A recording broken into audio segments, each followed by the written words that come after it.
ক্লাসে ঢুকলাম যে ক্লাসে ঢুকছি।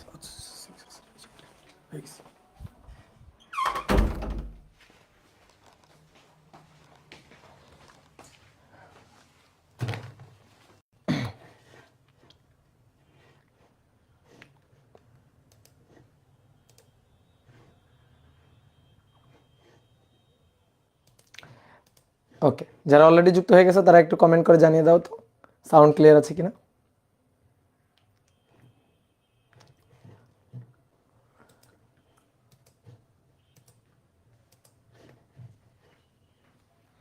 ওকে, ঠিক আছে।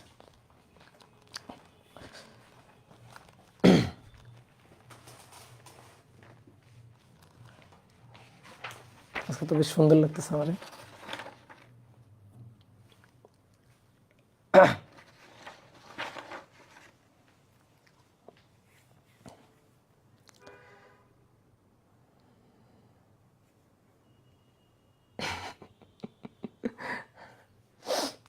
ওকে, তো ডিয়ার স্টুডেন্ট, সবাইকে শুভেচ্ছা জানাচ্ছি আজকের ক্লাসে। আজকে আমরা নিউটনের বলবিদ্যা অধ্যায়ের 23 নম্বর ক্লাস করব।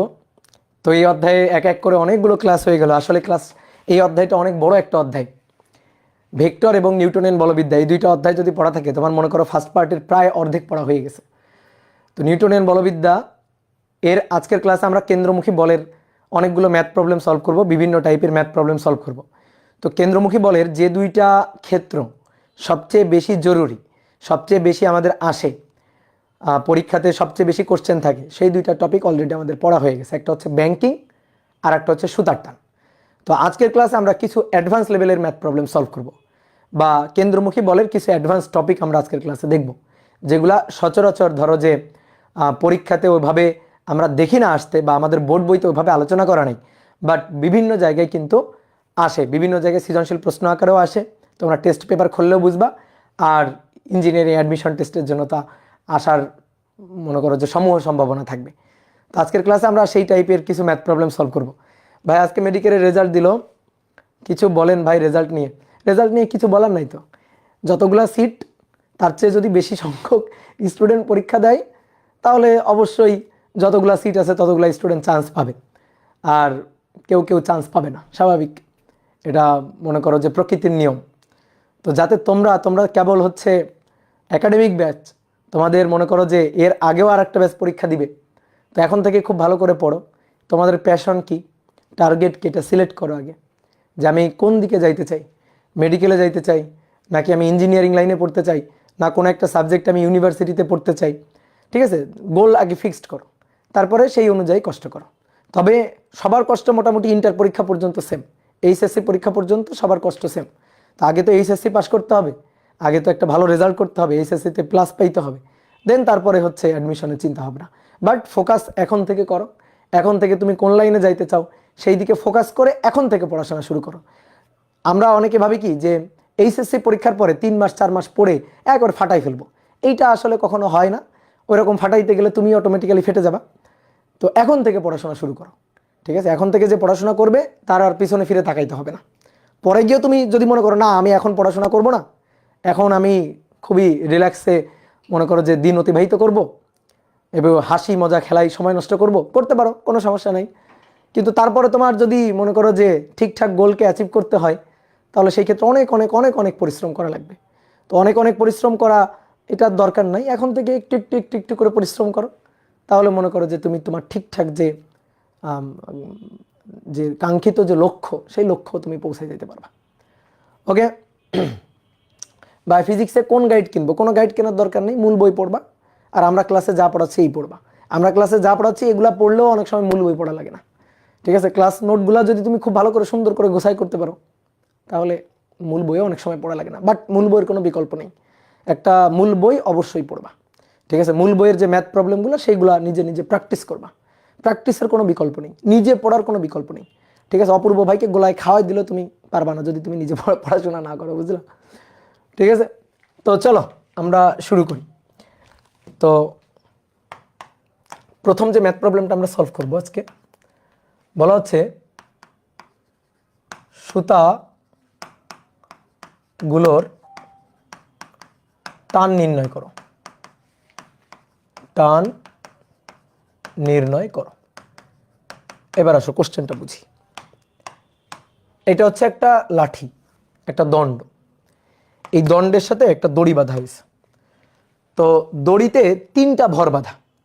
তো প্রথমে কি করা হয়েছে, একটা দড়ি নেওয়া হয়েছে, একটা দড়ি নিয়ে, এই যে একটা দড়ি নিলাম, দড়ি নিয়ে এর সাথে একটা ভর সংযুক্ত করলাম, ঠিক আছে, এর সাথে একটা ভর সংযুক্ত করলাম। এবার তারপরে এই ভরটার সাথে আবার একটা দড়ি বাঁধলাম, দড়ি বেঁধে এর সাথে আরও একটা ভর সংযুক্ত করলাম, তারপরে এর সাথে আবার দড়ি বাঁধলাম, দড়ি বেঁধে আরও একটা ভর সংযুক্ত করলাম। এই যে 3টা ভর সংযুক্ত করা হয়েছে। এটার ভর হচ্ছে 3 কেজি, এটার ভর 2 কেজি, এটার ভর হচ্ছে 1 কেজি। এভাবে বেঁধে এই অক্ষের চারপাশে, এই যে দণ্ড, এটা হচ্ছে অক্ষ, এই অক্ষের চারপাশে ঘোরানো হচ্ছে, ওমেগা কৌণিক বেগে ঘোরানো হচ্ছে।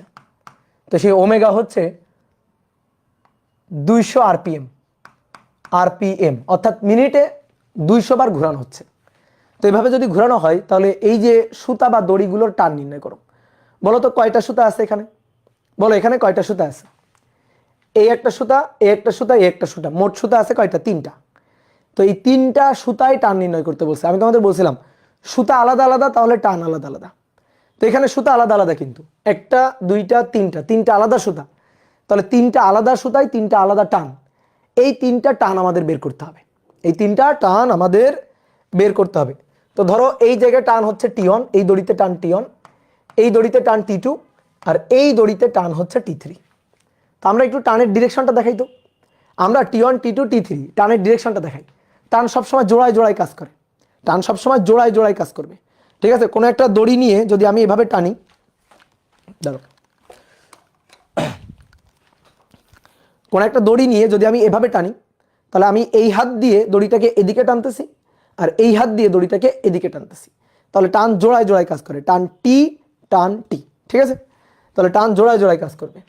তাহলে দেখো এবার আসো এই দড়িতে টান, তাহলে এই 2 কেজি 3 কেজিকে এদিকে টানতেছে, এই যে T3 বলে।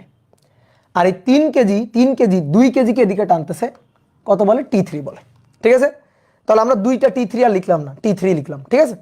বা তুমি লিখতে পারো, চাইলে এভাবে লিখতে পারো, যেটা T3 এটা T3, ওকে। এবার আসো T2, তাহলে এবার 1 কেজি 2 কেজিকে টানতেছে, T2 বলে। আর 2 কেজি 1 কেজিকে টানতেছে, T2 বলে। এবার আসো এই দড়িতে, এই দড়িতে এই লাঠিটাতে বাঁধা আছে, তাহলে লাঠিটা 1 কেজিকে টানতেছে এদিকে, T1 বলে। আর 1 কেজি লাঠিকে টানতেছে এদিকে, T1 বলে। তাহলে এই হচ্ছে বলগুলা, অ্যানালাইসিস করে নিলাম। এবার আমাদের কি করতে বলছে? টান নির্ণয় করতে বলছে। তা আসো আমরা এই 3 কেজি দিয়ে শুরু করি। আচ্ছা, এটা ঘুরতেছে না বৃত্তার পথে, তাহলে 1 কেজি কিন্তু এরকম একটা বৃত্তার পথে ঘুরছে, 2 কেজি এরকম একটা বৃত্তার পথে ঘুরছে, 3 কেজি কিন্তু এরকম একটা বৃত্তার পথে ঘুরছে, তাই তো? তাহলে বৃত্তার পথে ঘুরতে গেলে কি লাগে? কেন্দ্রমুখী বলের যোগান লাগে। তাহলে কেন্দ্রমুখী বলের যোগান ছাড়া কেউ কিন্তু বৃত্তার পথে ঘুরতে পারবে না। তাহলে আসো আমরা প্রথমে যদি 3 কেজির জন্য চিন্তা করি, ধরো 3 কেজি, শুধু 3 কেজির কথা ভাববো, শুধু 3 কেজির কথা ভাববো। তাহলে এই হচ্ছে 3 কেজি, 3 কেজি এখানে আছে, 3 কেজি এখানে আছে। তাহলে 3 কেজির উপর ক্রিয়ারত বল, আসো 3 কেজির উপর ক্রিয়ারত বল অ্যানালাইসিস করি। 3 কেজির উপর একটাই বল, সেটা হচ্ছে T3, 3 কেজির উপর। আর একটা বল আছে নিচের দিকে ওজন, কিন্তু ওজনের তো কেন্দ্রের দিকে কোনো কন্ট্রিবিউশন নেই। দেখো তো যে বৃত্তার পথে ঘুরবে সেই বৃত্তপথে ওজনের কোনো কন্ট্রিবিউশন আছে? এইরকম একটা বৃত্তার পথে ঘুরবে, তাই তো? তো এরকম একটা বৃত্তার পথে ঘুরলে কেন্দ্রের দিকে যে বলটা, সেই কেন্দ্রের দিকে বলটা কে দিচ্ছে? T3 দিচ্ছে। তাহলে কেন্দ্রের দিকে যে বলটা সেটা হচ্ছে FC, কেন্দ্রের দিকে যে বলটা সেটাই হচ্ছে FC। তাহলে কেন্দ্রের দিকে কেন্দ্রমুখী বল FC এর যোগানদাতা কে? Only T3, only T3। নিচের দিকে ওজন mg, নিচের দিকে ওজন mg, তো এর কোনো কন্ট্রিবিউশন তো কেন্দ্রের দিকে নেই। তাহলে কেন্দ্রমুখী বলের যোগান কে দিচ্ছে? এখানে কেন্দ্রমুখী বলের যোগান দিচ্ছে টান T3। তাহলে টান T3 এটা ইকুয়াল টু হচ্ছে FC, ওকে। আমরা এই T3টা বের করতে চাই, তাহলে T3 FC মানে কি? mv²/r, কিন্তু যেহেতু ওমেগা দেওয়া আছে তাহলে আমরা লিখি m ওমেগা²r, ঠিক আছে, m ওমেগা²r। কি ক্লিয়ার? তো r এর মানটা দেওয়া নেই, আমি একটু লিখে নিই, এটা লিখতে ভুলে গেছি। এটা হচ্ছে 1 মিটার, এইটুকু হচ্ছে 2 মিটার, আর এইটুকু হচ্ছে 3 মিটার। এইটুকু হচ্ছে 3 মিটার। তাহলে আর এর মানটা এই ক্ষেত্রে 3 কেজির ক্ষেত্রে কিন্তু 3 মিটার। তাহলে এবারে আসো মানগুলো বসাই দিব। তাহলে এম ওমেগা হচ্ছে 2 পাই এন ডিভাইডেড বাই টি তার স্কোয়ার ইন্টু আর। তাহলে মান বসালে এম এর মান হচ্ছে 3 KG, 2 pi omega, omega 2 pi N by T. তাহলে ওমেগা 200 আরপিএম, মিনিটে 200 বার, তাহলে উপরে 200, নিচে মিনিটে, তাহলে 60 সেকেন্ড। তাহলে 2 পাই এন বাই টি তার স্কোয়ার, আর আর এর মান হচ্ছে 3, আর এর মান 3 মিটার।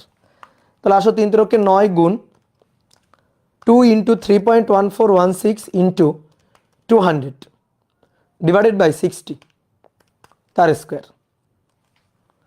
তাহলে এই মানটা আসবে 3947.86 নিউটন। দেখো তো এই মানটা এটা আসছে কিনা, দেখো এটা আসছে কিনা, কি ক্লিয়ার? ওকে ভাইয়া, অনুভূমিক নাকি উলম্ব তলে ঘোরানো হচ্ছে? এই যে চিত্র এঁকে দেওয়া আছে, এটা কি উলম্ব তল মনে হচ্ছে তোমার কাছে? তলটা কেমন তল দেখো তো, অনুভূমিক তল। উলম্ব তলে এইটা অক্ষ, উলম্ব তলে এভাবে ঘোরানো যায়? অনুভূমিক তলে ঘোরানো হচ্ছে, হ্যাঁ ঠিক আছে, অনুভূমিক তলে ঘোরানো হচ্ছে। এবার আসো 2 কেজির জন্য। এবার চিন্তা করো 2 কেজি, এই যে এখানে 2 কেজি আছে, তাহলে 2 কেজির উপর বল, দেখো তো 2 কেজির উপর ক্রিয়ারত বল কয়টা? দেখো এই দিক বরাবর যে বলটা আছে 2 কেজির উপর, এদিক বরাবর যে বলটা আছে, এই দিক বরাবর যে বলটা আছে সেটা হচ্ছে T2, T2। 2 কেজির উপর আরো একটা বল আছে এই দিকে, সেটা হচ্ছে T3। তাহলে এই দিক বরাবর আর একটা বল আছে, সেটা হচ্ছে T3। 2 কেজির উপর এই যে 2টা বল। এবার আমার লাগবে কেন্দ্রের দিকে লব্ধি। তাহলে কেন্দ্র কোন দিকে? এরকম পথে যদি ঘুরতে থাকে, এরকম পথে যদি ঘুরতে থাকে, তাহলে কেন্দ্রটা কোন দিকে? কেন্দ্র হচ্ছে এই দিক বরাবর, তাহলে আমার এই দিক বরাবর বলটা লাগবে এফসি। তাহলে এই দিক বরাবর এফসি হবে T2 মাইনাস T3। তাহলে এফসি ইকুয়াল টু হবে T2 মাইনাস T3। আমার দরকার T2। তাহলে অতএব T2 equal to FC, FC মানে এম ওমেগা স্কয়ার আর, তারপরে প্লাস হচ্ছে T3। তাহলে এখানে এম এর মান কত KG? 2 KG. Omega 2 pi N 200 divided by T 60 তার স্কোয়ার, আর এর মানও 2 মিটার, 2 কেজির জন্য 2 মিটার। দেখো তাহলে 2 প্লাস T3 হচ্ছে 3947.86। তাহলে নাও মান বসাই দাও। তাহলে 2 × 3.1416 ইন্টু 260 তার স্কোয়ার গুণ 2, এর সাথে যোগ হবে 3947.86। তাহলে 5702.46 এত নিউটন। Okay clear? এইবার আসো, বাকি থাকলো কত? বাকি থাকলো হচ্ছে 1 কেজি, বাকি থাকলো 1 কেজি। তাহলে 1 কেজির জন্য আসো, 1 কেজির জন্য 1 কেজি এখানে আছে, এটা হচ্ছে 1 কেজি। তাহলে 1 কেজির উপর বল হচ্ছে T1 আর T2, T1 আর T2, 1 কেজির উপর বল T1 T2। তাহলে এই দিক বরাবর ক্রিয়ারত বল T1 আর এই দিক বরাবর T2। তাহলে 1 কেজি সেই রকম বৃত্তাকার পথে ঘুরছে। তাহলে বৃত্তাকার পথে ঘুরতে গেলে কেন্দ্রমুখী বলের যোগান লাগবে, কেন্দ্রমুখী বলের যোগান হবে কেন্দ্রের দিকে এফসি। তাহলে এবার এফসি ইকুয়াল টু হবে T1 মাইনাস T2, কেন্দ্রের দিকে লব্ধি। তাহলে কেন্দ্রের দিকে কে আছে? T1, আর কেন্দ্রের বাইরের দিকে কে আছে? T2। তাহলে কি হবে? T1 minus T2। তাহলে অতএব T1 চাই। তাহলে FC m omega square r plus T2। তাহলে এম এর মান 1 কেজি, ওমেগা 2 পাই 200 ডিভাইডেড বাই 60 তার স্কয়ার 1 প্লাস T2 হচ্ছে 5702.46। 2 × 3.1416 ইন্টু 260 তার স্কোয়ার প্লাস 5702.46। তাহলে এটা হচ্ছে 6141.11 এত নিউটন। তো দেখো কত সহজ, কি ক্লিয়ার? তাহলে অনেকের কাছে দেখো এই ম্যাথ কিন্তু প্রথম যে ফেস করবে তার কাছে কি না কি মনে হবে, বাট তুমি যদি কেন্দ্রমুখী বলের কনসেপ্ট জানো এবং ম্যাথ সলভ করার টেকনিক জানো, তোমার যদি জানা থাকে যে কোনো একটা বস্তুর উপর যতগুলো বল কাজ করবে কেন্দ্রের দিকে তাদের লব্ধি হবে কেন্দ্রমুখী বল, এই কথাটুকু জানলেই তুমি এই টাইপের ম্যাথ প্রবলেম সলভ করতে পারবা। এবার একটা জিনিস একটু প্র্যাকটিক্যালি ফিল করো তো। ধরো তিনজনকে আমি দড়িতে এভাবে বেঁধে ঘোরাচ্ছি, ধরো তিনজন, এই M1 M2 M3 মানে 1 কেজি 2 কেজি 3 কেজি, ধরো এই যা তিনজন, চিন্তা করো তুমি তোমার দুইজন বন্ধু এভাবে দড়িতে বেঁধে ঘোরাচ্ছি, সবচেয়ে বেশি প্যারায় বা কষ্টে থাকবে কে? যদি দড়িতে বেঁধে রাখি সবচেয়ে বেশি প্যারায় থাকবে কে, সবচেয়ে বেশি কষ্টে থাকবে কে বলো তো দেখি?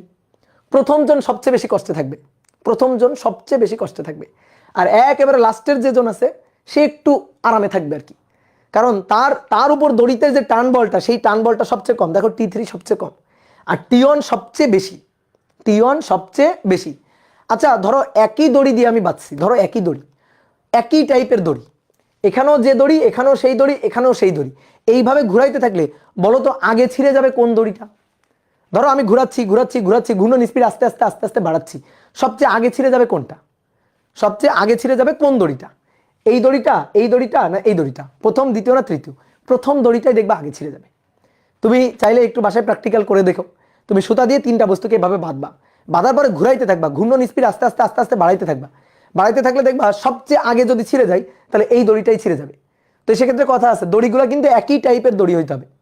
ধরো এই যে দড়ি, এই দড়ির সর্বোচ্চ যে টান সহ্য করতে পারে, সর্বোচ্চ যে টান সহ্য করতে পারে সেটা হচ্ছে 7000 নিউটন। ধরো সর্বোচ্চ টান সহ্য করতে পারে 7000 নিউটন। এখন আমি ঘূর্ণন বেগ বাড়াচ্ছি, এখন তো আমি 200 RPM এ ঘুরাচ্ছি, তো 200 RPM এ ঘুরাচ্ছি বলে সমস্যা নেই, কিন্তু আমি যদি ঘূর্ণন বেগ বাড়াইতে থাকি বাড়াইতে থাকি বাড়াইতে থাকি 7000 পর্যন্ত এই দড়ি সহ্য করতে পারে, তাহলে প্রথম দেখো প্রথম যে দড়িটা T1 যে দড়িতে টান প্রযুক্ত হচ্ছে, ওই দড়িতে টান প্রথমে 7000 ক্রস করবে, ঠিক আছে? এটা দেখো আপাতত 6141 আছে, এটা 5000 সামথিং আছে, এটা আছে 3000 সামথিং, মানে 4000 এর কাছাকাছি। তাহলে সবচেয়ে বেশি টান আছে কই? প্রথম অংশে, প্রথম দড়ির অংশে সবচেয়ে বেশি টান আছে। তাহলে আমি যদি ঘূর্ণন স্পিড বাড়াইতে থাকি তাহলে প্রথম দড়ির অংশ ওইটাই কিন্তু প্রথমে যে সর্বোচ্চ যে টান ওইটা মনে করো যে অতিক্রম করে যাবে, তাহলে অতিক্রম করে গেলে ওই দড়িটাই ছিঁড়ে যাবে, ঠিক আছে?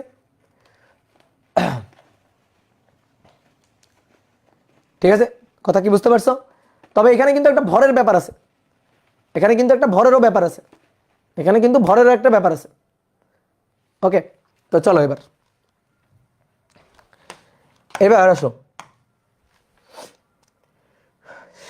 সেতু, ঠিক আছে? 1 নম্বর সমতল সেতু, সমতল সেতু, একটা নদীর উপর দিয়ে একটা সেতু আছে, তো সেতুটা হচ্ছে সমতল সেতু। তো সমতল সেতুর উপর গাড়ির, সমতল সেতুতে গাড়ির উপর প্রতিক্রিয়া বল, তো এইটা হচ্ছে একটা সমতল সেতু, ঠিক আছে?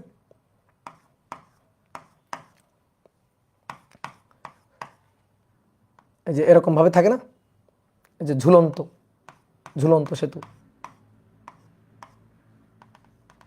এরকম। তো এই সেতুর উপর দিয়ে ধরো একটা গাড়ি যাচ্ছে, ঠিক আছে? সেতুর উপর দিয়ে ধরো একটা গাড়ি যাচ্ছে, এটা হচ্ছে গাড়িটা, ঠিক আছে? এই সেতুর উপর দিয়ে যাচ্ছে সমতল, তাহলে আমি প্রতিক্রিয়া বলটা বের করতে চাই। তাহলে গাড়ির ওজন কাজ করছে নিচের দিকে mg, ওজন mg নিচের দিকে কাজ করছে, আর তলের প্রতিক্রিয়া উপরের দিকে, তলে গাড়িটা আছে, তলে গাড়িটা আছে, তাহলে তলের প্রতিক্রিয়া উপরের দিকে, তাহলে এটা হচ্ছে তলের অভিলম্বিক প্রতিক্রিয়া, ঠিক আছে? আর এই দিক বরাবর গাড়ির বেগ। তো এই ক্ষেত্রে r সমান সমান কত? r সমান সমান mg, এই ক্ষেত্রে r সমান সমান mg। এটা হচ্ছে সমতল সেতু। 2 নম্বর উত্তল সেতু, উত্তল সেতু। এইবার দেখো কাহিনী হচ্ছে, এখন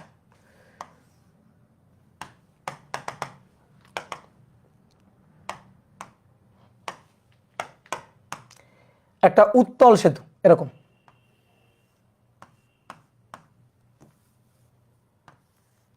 এরকম একটা উত্তল সেতু, ঠিক আছে? এবার এই সেতুর উপর দিয়ে একটা গাড়ি যাচ্ছে, এই সেতুর উপর দিয়ে একটা গাড়ি যাচ্ছে, তাহলে এই ক্ষেত্রে তলের অভিলম্বিক প্রতিক্রিয়া কত হবে? এইবার দেখো তলটা একটা বক্রতল, একটা বৃত্তচাপের তল, তাহলে এই গাড়িটা যখন এই বৃত্তাকার পথে যাবে, দেখো এই বৃত্তচাপের পথে যখন এই সেতুর উপর দিয়ে যাবে তখন কিন্তু একটা বৃত্তাকার চাপ অতিক্রম করে যাচ্ছে, তাহলে কেন্দ্রমুখী বলের যোগান কিন্তু লাগবে।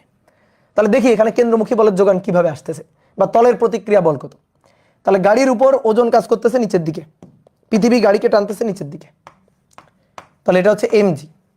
যেহেতু একটা তলে আছে তো তলের প্রতিক্রিয়া থাকবে তলের অবিলম্ব বরাবর উপরের দিকে, এটা হচ্ছে তলের অবিলম্বিক প্রতিক্রিয়া আর। ওকে ডান। এইবার আসো, দেখো আগে সমতল রাস্তায় যাচ্ছিল, কেন্দ্রমুখী বলের যোগান দেওয়া লাগবে না, কিন্তু এবার কেমন রাস্তায় যাচ্ছে বলো, এবার কেমন রাস্তায় যাচ্ছে?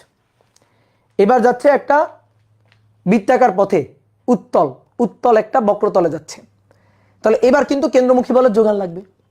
যতগুলো বল কাজ করবে কেন্দ্রের দিকে তাদের লব্ধি হবে কেন্দ্রমুখী বল, তাহলে নিচের দিকে এমজি উপরের দিকে আর, যতগুলো বল এই দুইটা বলই কাজ করছে, তাহলে এদের লব্ধি কেন্দ্রের দিকে লব্ধি হবে কেন্দ্রমুখী বল। তাহলে কেন্দ্র কোন দিকে? এই বৃত্তাকার, এই যে বৃত্তাকার যে পথটা এর কেন্দ্র হচ্ছে এখানে, তাহলে কেন্দ্রের দিকে লব্ধি হবে কেন্দ্রমুখী বল, কেন্দ্রের দিকে লব্ধি কেন্দ্রমুখী বল এফসি। কি ক্লিয়ার? তাহলে এবার বলো এফসি সমান সমান কত হবে? এফসি সমান সমান কেন্দ্রের দিকে কে আছে? এমজি, আর কেন্দ্রের বাইরের দিকে আর, তাহলে এমজি মাইনাস আর। ঠিক আছে? আর এফসি মানে কি? এমভি স্কোয়ার বাই আর বা এম ওমেগা স্কোয়ার আর। তাহলে অতএব আর সমান সমান আমরা প্রতিক্রিয়াটা বের করতে চাই, তাহলে আর সমান সমান কত হবে? আর কে এই পাশে নিয়ে আসো, তাহলে এমজি মাইনাস আর কে এই পাশে নিয়ে আসলাম, তাহলে MG minus MV square by R, MV square by আর।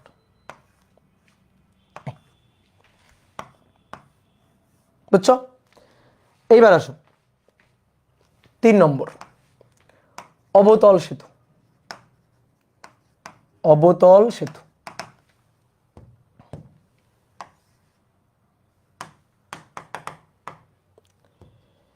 এবার সেতুটা হচ্ছে অবতল, এরকম সেতু, এই সেতুর উপর দিয়ে গাড়ি যাচ্ছে, তো ধরো গাড়িটা এখানে আছে, তাহলে নিচের দিকে ওজন এমজি, তলের অবিলম্বিক প্রতিক্রিয়া আর উপরের দিকে, তলের অবিলম্বিক প্রতিক্রিয়া আর উপরের দিকে, যতগুলো বল ক্রিয়া করবে কেন্দ্রের দিকে তাদের লব্ধি হবে কেন্দ্রমুখী বল। ঠিক আছে? এফসি। তাহলে এবার কেন্দ্র তো উপরের দিকে, অবতল তল, তাহলে কেন্দ্র কোন দিকে? উপরের দিকে, তাহলে নিচের দিকে এমজি, উপরের দিকে অবিলম্বিক প্রতিক্রিয়া, তলের অবিলম্বিক প্রতিক্রিয়া সবসময় তলের লম্ব বরাবর, তাহলে অবিলম্বিক প্রতিক্রিয়া আর যতগুলো বল কাজ করবে কেন্দ্রের দিকে তাদের লব্ধি হবে কেন্দ্রমুখী বল, তাহলে কেন্দ্রের দিকে লব্ধি এফসি, তো এফসি ইকুয়াল টু হবে আর মাইনাস এমজি, তাহলে এফসি ইকুয়াল টু হবে, এফসি ইকুয়াল টু হবে আর মাইনাস এমজি। ঠিক আছে? তাহলে অতএব আর ইকুয়াল টু কত হবে? আর ইকুয়াল টু হবে এমজি, এ পাশে চলে আসুক, MG plus M V square by R. এই হচ্ছে তলের অবিলম্বিক প্রতিক্রিয়া, এই হচ্ছে তলের অবিলম্বিক প্রতিক্রিয়া। কি ক্লিয়ার? ওকে, ঠিক আছে। তাহলে এবার চলো তো একটা ম্যাথ করে ফেলি।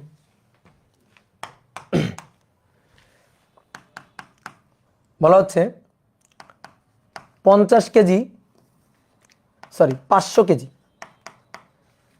কেজি ভরের একটি গাড়ি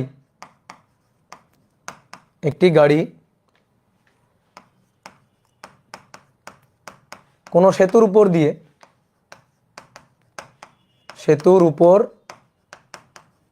দিয়ে 13 মিটার পার সেকেন্ড বেগে চলছে,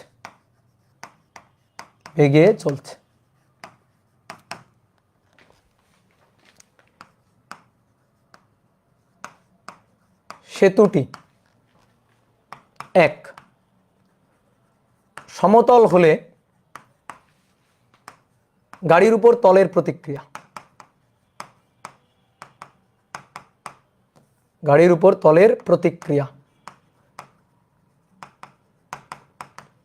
2 সেতুটি 50 মিটার ব্যাসার্ধের উত্তল তল হলে গাড়ির উপর তলের প্রতিক্রিয়া,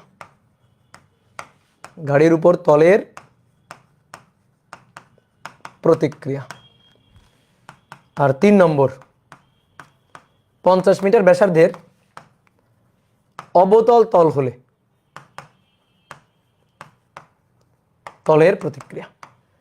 রেডিমেড ম্যাথ চিনো? রেডিমেড ম্যাথ কাকে বলে বলো তো? বলো রেডিমেড ম্যাথ কাকে বলে বলো? রেডিমেড ম্যাথ হচ্ছে ডাইরেক্ট সূত্রে বসাই দিলে সেই ম্যাথকে বলে রেডিমেড ম্যাথ। তো এই ম্যাথটা হচ্ছে একটা রেডিমেড ম্যাথ, আগের স্লাইডে সূত্র আছে।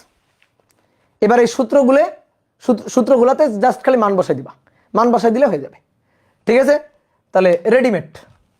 তাহলে আসো প্রথমে কি বলছে, প্রথমেই বলছে যে সেতুটা একটা সমতল সেতু হলে, তাহলে সমতল যদি হয়, তাহলে গাড়ির উপর প্রতিক্রিয়া নিচের দিকে ওজন mg, আর তলের অভিলম্বিক প্রতিক্রিয়া উপরের দিকে r, তাহলে r ইকুয়াল টু mg। তো m এর মান কত 500 আর g এর মান কত 9.8, ঠিক আছে? এখানে বেগ যা নিয়ে যাবে যাক, 13 মিটার পার সেকেন্ড হবে আর 33 মিটার পার সেকেন্ড হবে, হোক, কোনো সমস্যা নেই। তাহলে এই ক্ষেত্রে হচ্ছে 4900 এত নিউটন, এটা হচ্ছে তলের প্রতিক্রিয়া। তাহলে এটা 1 নম্বর। এবার আসো 2 নম্বর, কি বলছে? 50 মিটার ব্যাসার্ধের উত্তল তল হলে, উত্তল তল 50 মিটার ব্যাসার্ধের একটা উত্তল তল যদি হয়, এই যে উত্তল তলে গাড়ি, তাহলে নিচের দিকে দেখো কত সূত্র মুখস্থ রাখবা, দরকার একটু করে নিবা। নিচের দিকে mg, নিচের দিকে mg, ঠিক আছে? আমি যদি পরীক্ষা আসে আমি সূত্র মুখস্থ রাখবো না, আগে তোমার আমি সূত্র ঠিক আছে বানাই দিছি, কিন্তু পরীক্ষা আসলে আমি কখনো সূত্র মুখস্থ রাখবো না, আমি চটপট করে নিব যে নিচের দিকে mg, তলের অবিলম্বিক প্রতিক্রিয়া উপরের দিকে r। তাহলে যেহেতু একটা বৃত্তাকার পথে যাচ্ছে এবং তলটা উত্তল তল, উত্তল ভাবে আঁকছি, তাহলে উত্তল তলে যাচ্ছে, তাহলে নিচের দিকে কেন্দ্রমুখী বলের যোগান দিতে হবে কেন্দ্রের দিকে, তাহলে fc ইকুয়াল টু হবে mg মাইনাস r। তাহলে অতএব r ইকুয়াল টু হবে, আর কে এই পাশে নিয়ে আসলাম, তাহলে mg minus mv square by r। তাহলে এবার মান বসাই দিব, m এর মান 500, g এর মান 9.8, মাইনাস m এর মান 500 গুণ বেগের মান 13 স্কয়ার, বেগের মান 13 স্কয়ার, বেগের মান কিন্তু বেশি হওয়া যাবে না, বেশি হলে একটা কাহিনী হয়ে যাবে। আর r এর মান কত 50, দেখি উত্তর আবার মাঝে মাইনাস চলে না আসে, মাইনাস আসলে তো বিপদ। 500 গুণ 9.8 মাইনাস 500 গুণ 13 স্কয়ার ডিভাইডেড বাই 50, হ্যাঁ মাইনাস আসে নাই, মাইনাস আসে নাই, 3210 এত নিউটন। ওকে, এবার 3 নম্বর, এবার বলছে সেতুটা অবতল হলে, অবতল, তাহলে সেতুটা যদি অবতল হয় তাহলে সেই ক্ষেত্রে তলের প্রতিক্রিয়া, তাহলে নিচের দিকে mg, উপরের দিকে তলের প্রতিক্রিয়া, তলের লম্ব বরাবর থাকবে সবসময়, তলের প্রতিক্রিয়া থাকবে তলের লম্ব বরাবর। তাহলে এবার কেন্দ্রের দিকে যোগানকৃত বল কেন্দ্রমুখী বল, তাহলে কেন্দ্রের দিকে এই যে fc, তাহলে fc equal to r minus mg। তাহলে অতএব r equal to r equal to mg কে এই পাশে পাঠাবো, তাহলে mg plus mv square by r। তাহলে m এর মান 500, g এর মান 9.8 plus 500 v square 13 square divided by r এর মান 50। তাহলে মান বসাও, 500 গুণ 9.8 প্লাস 500 গুণ 13 স্কয়ার ডিভাইডেড বাই 50, তাহলে 6590 নিউটন। শেষ। কি বুঝছো বলো? এই ম্যাথগুলো আসলে তুমি শিওর থাকো, মনে করো 80% স্টুডেন্ট পারবে না, 80 থেকে 85% স্টুডেন্ট এই ম্যাথগুলো কিন্তু পারবে না, বাট তোমাদের যদি একটু করা থাকে, একটু টাচ থাকে, তাহলে তুমি কিন্তু পারবা। আর পরীক্ষার হলে যে প্রথমে এইগুলো দেখবে সে ভাবে কি দিছে, এগুলা কোত্থেকে আসছে, ঠিক আছে? ওই যে একটা মিম ভিডিও আছে না, যে কোন জায়গা থেকে আসে এগুলা, লোক কি হিন্দিতে বলে, আমার তো হিন্দি কথাটা আসে না, তো এরকম যে কোত্থেকে আসছে এগুলা, ওইরকম মনে হবে ওর কাছে। তো এবার আসো, এবার একটা খুব ইম্পর্টেন্ট ম্যাথ করব, এই কনসেপ্টেরই ম্যাথ। বলা হচ্ছে একটি উত্তল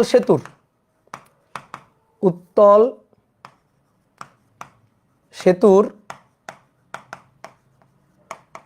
ব্যাসার্ধ, বক্রতার ব্যাসার্ধ, একটি উত্তল সেতুর বক্রতার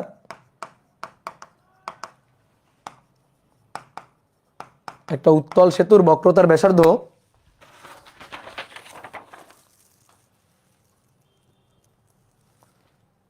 50 মিটার, একটি গাড়ি এই সেতুর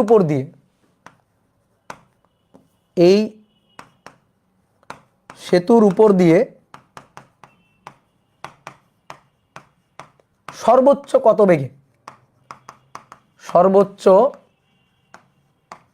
কত বেগে চলতে পারবে, আর কোনো তথ্য দেওয়া নেই। ঠিক আছে?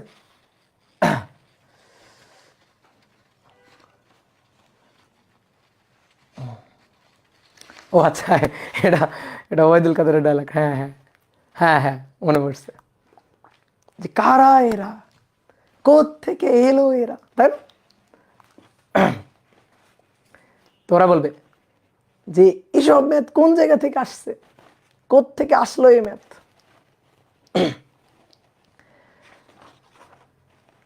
দাদা পুলিশে ধরবে, খবরদার খবরদার, এগুলো কিন্তু ভাইরাল করিও না, খবরদার এগুলো ভাইরাল করিও না, তাহলে কিন্তু আর তোমাদের পড়াইতে পারবো না।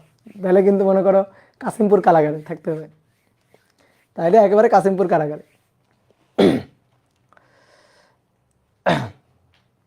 তো দেখো কি বলছে, একটি উত্তল সেতুর বক্রতার ব্যাসার্ধ হচ্ছে 50 মিটার, বক্রতার ব্যাসার্ধ। এখন বলছে একটি গাড়ি এই সেতুর উপর দিয়ে সর্বোচ্চ কত বেগে চলতে পারবে। কেন সর্বোচ্চ কত বেগে চলতে পারবে? কেন বেগ আমি বাড়াইতে বাড়াইতে বাড়াইতে বাড়াইতে অনেক বেশি বেগ নিয়ে যাবো, সমস্যা কি? সমস্যা হচ্ছে যখনই তুমি এই সেতুর উপর দিয়ে যাবা তখন দেখবা গাড়ি আর মাটিতে পড়ে নাই, গাড়ি সোজা আকাশে উড়ে চলে গেছে। তুমি যদি অনেক বেশি বেগ নিয়ে সেতুর উপর দিয়ে যাও, অনেক বেশি বেগ, এই রাস্তায় যাওয়ার জন্য একটা সর্বোচ্চ বেগ আছে, তুমি যদি এই বেগের চেয়ে বেশি বেগ নিয়ে যাও তাহলে গাড়ি উড়ে আকাশে চলে যাবে, গাড়ি উড়ে আকাশে চলে যাবে, ওই গাড়ি আর মাটিতে নামবে না, সোজা এভাবে উঠে, মানে নর্মালি তো যাওয়ার কথা এইভাবে, এইভাবে গিয়ে যাওয়ার কথা, কিন্তু ওই গাড়ি এইভাবে উঠে চলে যাবে। বুঝতে পারছো? এই ঘটনাটা ঘটবে। ঠিক আছে, তো এইবার আসো, এবার আসো দেখি আমরা একটু হিসাব নিকাশ করি। উত্তল তল, উত্তল তল, একটা গাড়ি ইচ্ছা মতো বেগ নিয়ে কিন্তু এই উত্তল তলে আসতে পারবে না, ইচ্ছা মতো বেগ নিয়ে আসতে পারবে না। এই তলে যাওয়ার জন্য, এই তলে চলার জন্য একটা সর্বোচ্চ বেগ আছে, এর চেয়ে বেশি বেগে যাইতে পারবে না। এর চেয়ে বেশি বেগে যদি চলে, এর চেয়ে যদি বেশি বেগে চলে তাহলে কি ঘটনা ঘটবে? এর চেয়ে বেশি বেগে চললে, এর চেয়ে যদি বেশি বেগে চলে তাহলে কি ঘটনা ঘটবে? দেখো এই ঘটনা ঘটবে, এই যে গাড়ি উড়ে চলে যাবে এইভাবে। ঠিক আছে, এই গাড়ি এই বরাবর গিয়ে আসবে না, এই বরাবর যাবে না, অনেক বেশি বেগ নিয়ে আসছে, ধরো বেগের মানটা কম, তাহলে গাড়ি এইভাবে উঠে, এইভাবে উঠে গাড়িটা এইভাবে ঘুরে চলে আসছে, বেগের মান কম। ঠিক আছে, বেগের মান আরো কমাও, তাহলে আরো কমানো হলে এইভাবে চলে গেছে। কিন্তু বেগের মান যদি একটা ওই যে নির্দিষ্ট বেগ আছে তার চেয়ে যদি বেশি বেগে যাও তাহলে এইভাবে সোজা চলে গেছে, অর্থাৎ রাস্তা থেকে ছিটকে বাইরে বের হয়ে গেছে। তো এরকম একটি ঘটনা ঘটবে যদি তুমি ইচ্ছা মতো বেগ নিয়ে যাও। তো দেখো কেন এটা ঘটে, এর উপর ক্রিয়ারত বলগুলোকে অ্যানালাইসিস করি। নিচের দিকে ওজন mg আর তলের অভিলম্বিক প্রতিক্রিয়া উপরের দিকে r। তাহলে এই পথে ঘোরার জন্য অবশ্যই কেন্দ্রমুখী বলের যোগান দিতে হবে, কারণ পথটা বৃত্তাকার পথ। তাহলে কেন্দ্রমুখী বলের যোগান দিলে কেন্দ্রমুখী বল কোন দিকে থাকবে? কেন্দ্রের দিকে, এফসি। তাহলে এই এফসি ইকুয়াল টু হবে, এফসি ইকুয়াল টু হবে mg মাইনাস আর, mg মাইনাস আর। এবার এফসি হচ্ছে mv square by R, mv square by R equal to mg minus R. এবার শোনো, নিরাপদ সর্বোচ্চ বেগের জন্য, নিরাপদ সর্বোচ্চ বেগের জন্য, নিরাপদ সর্বোচ্চ বেগের জন্য আর হবে 0। এই যে এটাই হচ্ছে শর্ত, আর এর মানটা 0 হইতে হবে। আর এর মানটা 0 হলেই তখন যে বেগটা পাওয়া যাবে ওটাই হচ্ছে সর্বোচ্চ বেগ, এবং সেই সর্বোচ্চ বেগ হচ্ছে ওই যে পানি পড়বে না, সুতায় ঢিল পড়বে না, সেই ম্যাথ। তাহলে আর এর মান যদি 0 হয় তাহলে এম কাটাকাটি ভি ইকুয়াল টু √r শেষ। এবার কথা হচ্ছে কি, যে সর্বোচ্চ বেগের জন্য আর কেন শূন্য হবে, ফিল করতে চাই, আসো ফিল করি। তাহলে FC equal to mg minus R, mg minus প্রতিক্রিয়া আর, এই এফসি হচ্ছে mv square by R equal to mg minus প্রতিক্রিয়া আর। এবার শোনো ভালো করে শোনো, ধরো তুমি যে বেগ নিয়ে বর্তমানে যাচ্ছ সেই বেগের জন্য এই কেন্দ্রমুখী বল mv স্কয়ার বাই আর, এটার মান লাগবে হচ্ছে 10। এই 10 কে দেবে? এই 10 দেবে ওজন, এবং তার কাছ থেকে বাদ যাবে হচ্ছে আর, অর্থাৎ mg মাইনাস আর হচ্ছে এই বলটার যোগান দেবে, mg মাইনাস আর। তাহলে ধরো mg এর মান, mg এর মান তো ফিক্সড, ধরো 14, ধরো mg এর মান ফিক্সড 14, তো তা থেকে বিয়োগ যাবে আর, তাহলে আর কত বিয়োগ যাবে? 4, তো 4 বিয়োগ গেলেই তো 10 হয়। mg এর মানটা ফিক্সড 14, তাহলে তা থেকে প্রতিক্রিয়া বাদ যাবে, প্রতিক্রিয়া কত বাদ যাবে? 4 বাদ যাবে, 4 বাদ দিয়ে যা থাকবে 10 থাকবে, সেই 10ই হচ্ছে কেন্দ্রমুখী বলের যোগান দিবে। কথা কি বুঝলা? ক্লিয়ার? এইবার আসো, যদি আমি বেগের মানটা বাড়াইতে থাকি তাহলে কি হবে? আচ্ছা, বেগের মান যদি আমি এখানে বাড়াই, এখানে যদি বেগের মানটা বাড়াই তাহলে mv স্কয়ার বাই আর, এই বলের মানটা বাড়বে। তো এই বলের মানটা বেড়ে কত হবে? ধরো এই বলের মানটা বেড়ে হবে 11, তাই না? কত হবে? 11। এখন এই 11 যোগানটা কে দেবে? mg মাইনাস আর দেবে, ঠিক আছে, mg মাইনাস আর দেবে। তো mg তো ফিক্সড, mg তো 14 দিচ্ছে, এটা তো কমানো যাবে না, বাড়ানো যাবে না। তাহলে আমার তো বানাইতে হবে 11। তাহলে 11 বানাইতে গেলে বলো প্রতিক্রিয়া কত? প্রতিক্রিয়া কত এবার? প্রতিক্রিয়া এবার হচ্ছে 3। কি ক্লিয়ার?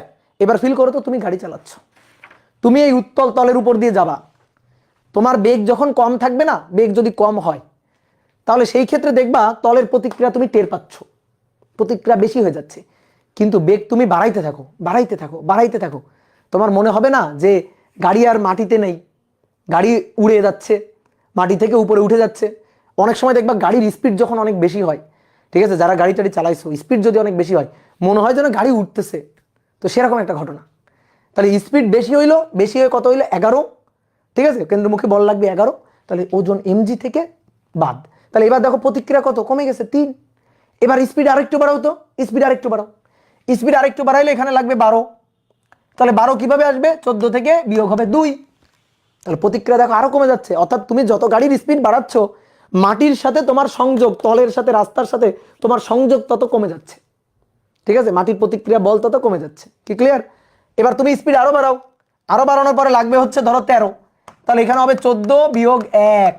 স্পিড আরো বাড়াও, লাগবে ধরো 14, তাহলে 14 বিয়োগ 0, বুঝছো? তাহলে এই অবস্থায় তুমি যাইতে পারবা, কারণ কেন্দ্রমুখী বল লাগবে কত? 14, ওজন তোমাকে 14 দিচ্ছে, প্রতিক্রিয়া নাই, অর্থাৎ মাটির সাথে তোমার সংযোগ নাই, গাড়ি যাচ্ছে একেবারে মাটির উপর দিয়ে ছুঁই ছুঁই ভাবে যাচ্ছে, তলের উপর দিয়ে ছুঁই ছুঁই ভাবে চলে যাচ্ছে। কি ক্লিয়ার? এইবার বেগ আরেকটু বাড়াও তো দেখি, বাড়াও বাড়াও বাড়াও, বেগ আরেকটু বাড়াও। তাহলে বেগ আরেকটু যদি বাড়াও তাহলে এখানে হবে কত? 15। এইবার কি হবে? এবার কি হবে বল? এটা আছে কত? 14, 14, এটা তো অলরেডি 0 হয়েই গেছে। তাহলে 14 মাইনাস 0, এর তো অলরেডি মানে 0 হয়ে গেছে, আর এর তো অলরেডি 0 হয়ে গেছে। তাহলে ওজন সম্পূর্ণটুকু দিয়ে দিল তোমাকে, ওজন সম্পূর্ণটুকু তোমাকে দিয়ে দিল। তাহলে ওজন 14 দিয়ে দিল। বলো প্রয়োজনীয় কেন্দ্রমুখী বলের যোগান তুমি পাইলা? প্রয়োজনীয় কেন্দ্রমুখী বলের যোগান তুমি কি পাইলা? বলো পাইলা না। তাহলে এবার কি ঘটনা ঘটবে বলো? বৃত্তার মধ্যে ঘুরতে পারবা না, তাহলে স্পর্শক বরাবর ছিটকে এভাবে চলে যাবা, অর্থাৎ তুমি আর রাস্তা দিয়ে যাইতে পারবা না, এখান থেকে ছিটকে সোজা এভাবে চলে যাবা, গিয়ে পড়বা কোথায়? খাদে গিয়ে পড়বা, ঠিক আছে।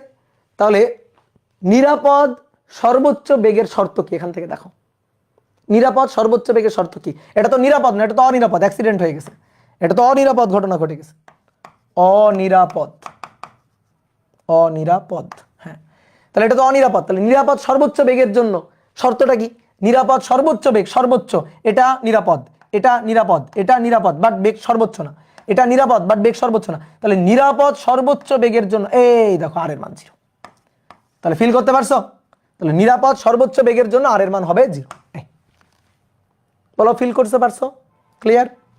এবার এম কাটাকাটি, তাহলে নিরাপদ সর্বোচ্চ বেগ ভি ম্যাক্স, তাহলে √RG, ঠিক আছে। তাহলে পানি পড়বে না, ঢিল পড়বে না, গাড়ি ছিটকে পড়বে না, সব কিছুর সূত্র হচ্ছে এটা, V max equal to √RG। আর এর মান 50, জি এর মান 9.8। যে গাড়ি হোক এই রাস্তায়, যে গাড়ি হোক, ঠিক আছে, যে গাড়ি হোক তাকে সর্বোচ্চ এই বেগ নিয়ে এসে যাইতে পারবে। তাহলে এটা হচ্ছে 22.135 এত মিটার পার সেকেন্ড। তো তুমি একটা কাজ করবা, ব্রিজের সামনে এরকম একটা সাইনবোর্ড দিয়ে দিবা যে এই ব্রিজ অতিক্রম করার জন্য যে কোনো গাড়ির সর্বোচ্চ বেগ হচ্ছে এইটা। এই বেগের চেয়ে যদি বেশি বেগ নিয়ে যাইতে চাই তাহলে সোজা মনে করো স্বর্গের রাস্তা দেখাই দিবা, বুঝতে পারছো? কেউ মনে করো মরতে চাই, তাহলে তারে বলবা আচ্ছা ঠিক আছে এই রাস্তায় ওঠো, বেগের মান করে দাও 25, বেগের মান 25 মিটার পার সেকেন্ড করে দাও, বেগের মান 25 মিটার পার সেকেন্ড করে এই রাস্তা অতিক্রম করে চলে যাও, তাহলে মনে করো যে সোজা একেবারে হ্যাঁ স্বর্গের রাস্তায় চলে যাবে, বুঝতে পারছো? তাহলে দুর্ঘটনা ঘটেছে, এটা কিন্তু খুব সুন্দর একটা ম্যাথ। এবার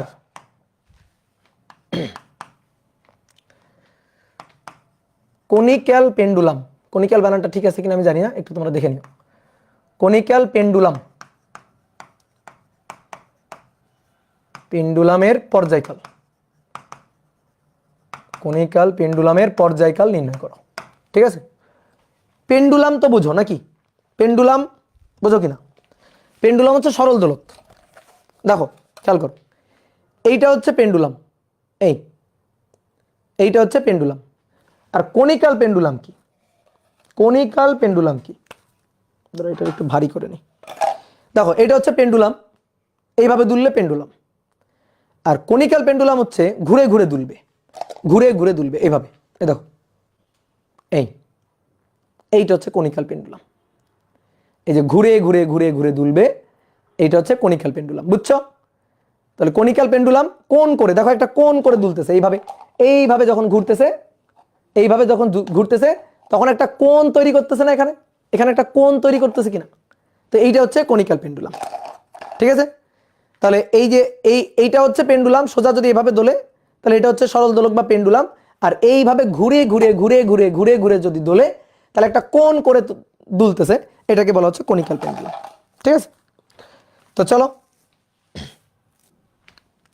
এই কনিক্যাল পেন্ডুলামের পর্যায়কাল বের করতে চাই।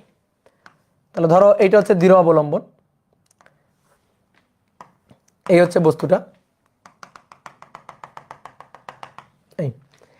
এইভাবে দুলতেছে, এইভাবে এইভাবে দুলতেছে। তাহলে এইভাবে দুলতে থাকলে দেখো তো একটা বৃত্তাকার পথে দুলছে না? বলো, একটা বৃত্তাকার পথে দুলছে কিনা? বৃত্তটা সুন্দর হচ্ছে না। তাহলে বৃত্তার পথে দুলতে গেলে, বৃত্তার পথে ঘুরতে গেলে কেন্দ্রমুখী বল লাগবে না? বলো, কেন্দ্রমুখী বল লাগবে কিনা? তাহলে এইখানে অ্যানালাইসিস করো, কেন্দ্রমুখী বলের যোগান কে দিচ্ছে, কিভাবে কেন্দ্রমুখী বলের যোগান পাচ্ছে, সবকিছু অ্যানালাইসিস করো সুন্দর করে। তাহলে আসো, কোনো বস্তু যদি বৃত্তার পথে ঘোরে তার উপর ক্রিয়ারত বলগুলাকে অ্যানালাইসিস করবা, আর তারপরে কেন্দ্রের দিকে, যে বৃত্তার পথে ঘুরবে তার কেন্দ্রের দিকে হবে কেন্দ্রমুখী বল। তাহলে দেখো এর ওজন কাজ করছে নিচের দিকে, এমজি, ওজন এমজি নিচের দিকে। দেখো দড়ি বা সুতা দিয়ে বাঁধা আছে, তাহলে দড়ি বা সুতার একটা টান আছে এই দিক বরাবর, এই যে দড়ি বা সুতার টান এই দিক বরাবর। তো এই দড়ি বা সুতার টান, এই দড়ি বা সুতার টান, এটা হচ্ছে টি, এটা হচ্ছে টি। এই যে কোণটা উলম্ব রেখার সাথে যে কোণ করে দুলতেছে, এই কোণটা হচ্ছে থেটা। উলম্ব রেখার সাথে যে কোণ করে দুলতেছে সেই কোণটা হচ্ছে থেটা। তাহলে দেখো এই দুইটা বলই কিন্তু আছে, আর কোনো বল কিন্তু নাই। একটা হচ্ছে দড়ির টান, ঝুলন বিন্দুর দিকে দড়ির টান সবসময় কাজ করে, আর নিচের দিকে খাড়া, নিচের দিকে ওজন এমজি। এই দুইটা বল ছাড়া আর কোনো বল কিন্তু নাই। এবার তাহলে একটা কাজ করি, এই টি কে দেখো, এমজি কত সুন্দর, এই যে বৃত্তার পথের যে ব্যাসার্ধ, সেই ব্যাসার্ধের সাথে, এই যে বৃত্তার পথের ব্যাসার্ধ হচ্ছে আর, এই ব্যাসার্ধের সাথে এমজি কত সুন্দর 90 ডিগ্রি কোণে আছে, খুব ভালো কোণে আছে। তাহলে বাঁকাতারা হয়ে আছে কে? বাঁকাতারা হয়ে আছে টি। ওইটারে দুইটা উপাংশে ভেঙে ফেলবো, এইটারে দুইটা উপাংশে ভেঙে ফেলবো। তাহলে এটারে যদি দুইটা উপাংশে ভাঙা যায়, দেখো তো এই বরাবর একটা উপাংশ আর এই বরাবর একটা উপাংশ হয় না? তো এই কোণটা থেটা হলে এই কোণটাও থেটা, আর এটা টি হলে এটা টি কস থেটা। আর এই দিক বরাবর যেটা অনেকটা ব্যাংকিং এর মতো, এই দিক বরাবর যেটা সেটা হচ্ছে টি সাইন থেটা। বুঝতে পারছো?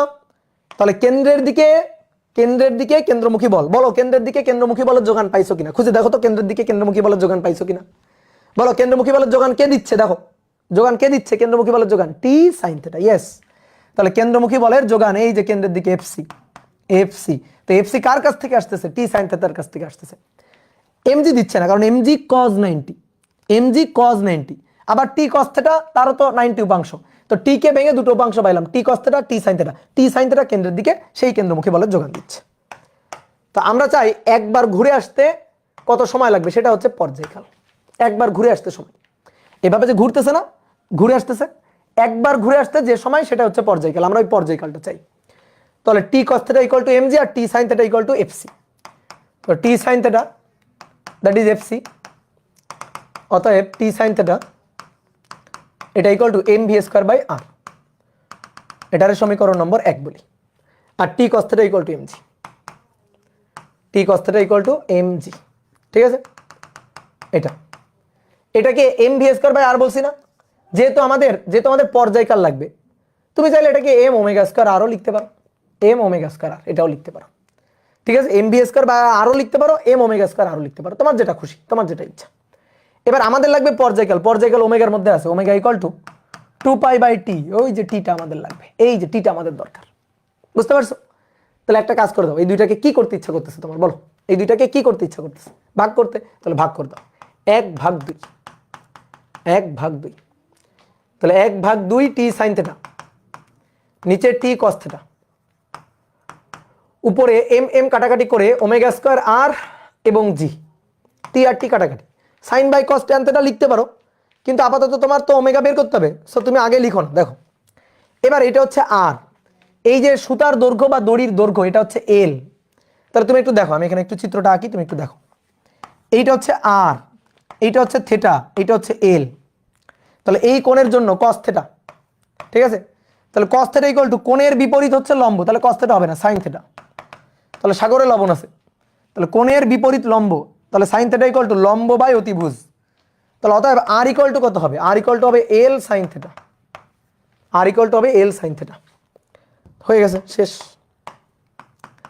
তাহলে sin θ divided by cos θ equal to omega square R মানে l sin θ divided by g। এইবার sin θ কাটাকাটি, omega equal to 2 pi by T, omega equal to 2 pi by T. তাহলে আমরা দেখো তো l cos θ ওমেগা স্কয়ার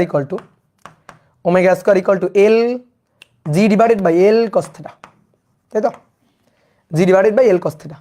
এবার omega মানে 2 pi by T, তাহলে 2 পাই বাই টি রুট এই পাশে চলে গেল, g divided by l cos θ। আমাদের দরকার t, তাহলে উল্টে যাবে, t ইকুয়াল টু হবে 2 pi root over l cos θ divided by g। এই হচ্ছে আমাদের কাঙ্ক্ষিত সূত্র।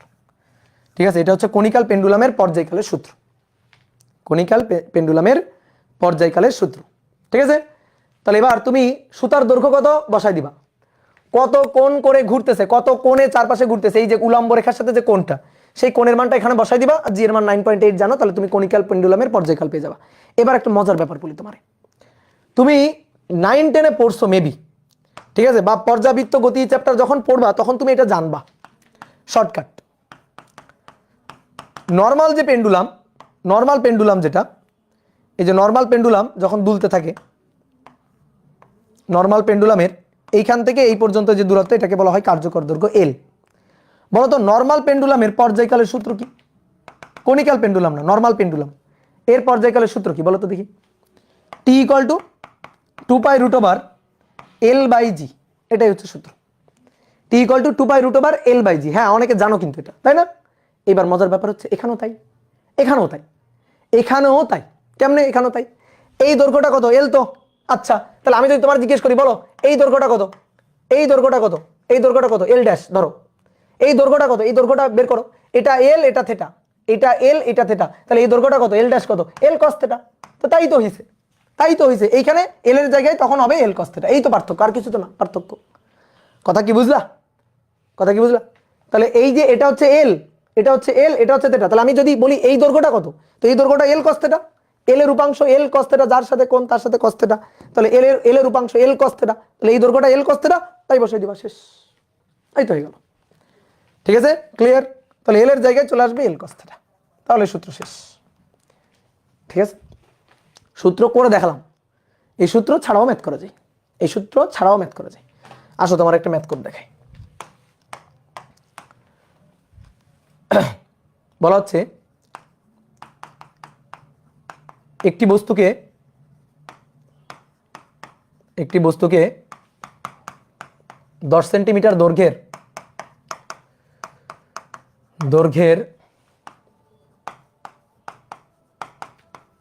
সুতায় বেঁধে, 10 সেন্টিমিটার দৈর্ঘ্যের সুতায় বেঁধে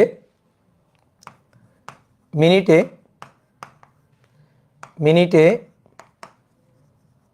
20 বার ঘোরানো হচ্ছে, 20 বার ঘোরানো হচ্ছে। উলম্ব রেখার সাথে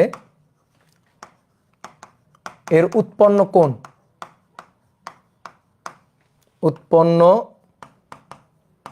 কোণ নির্ণয় করো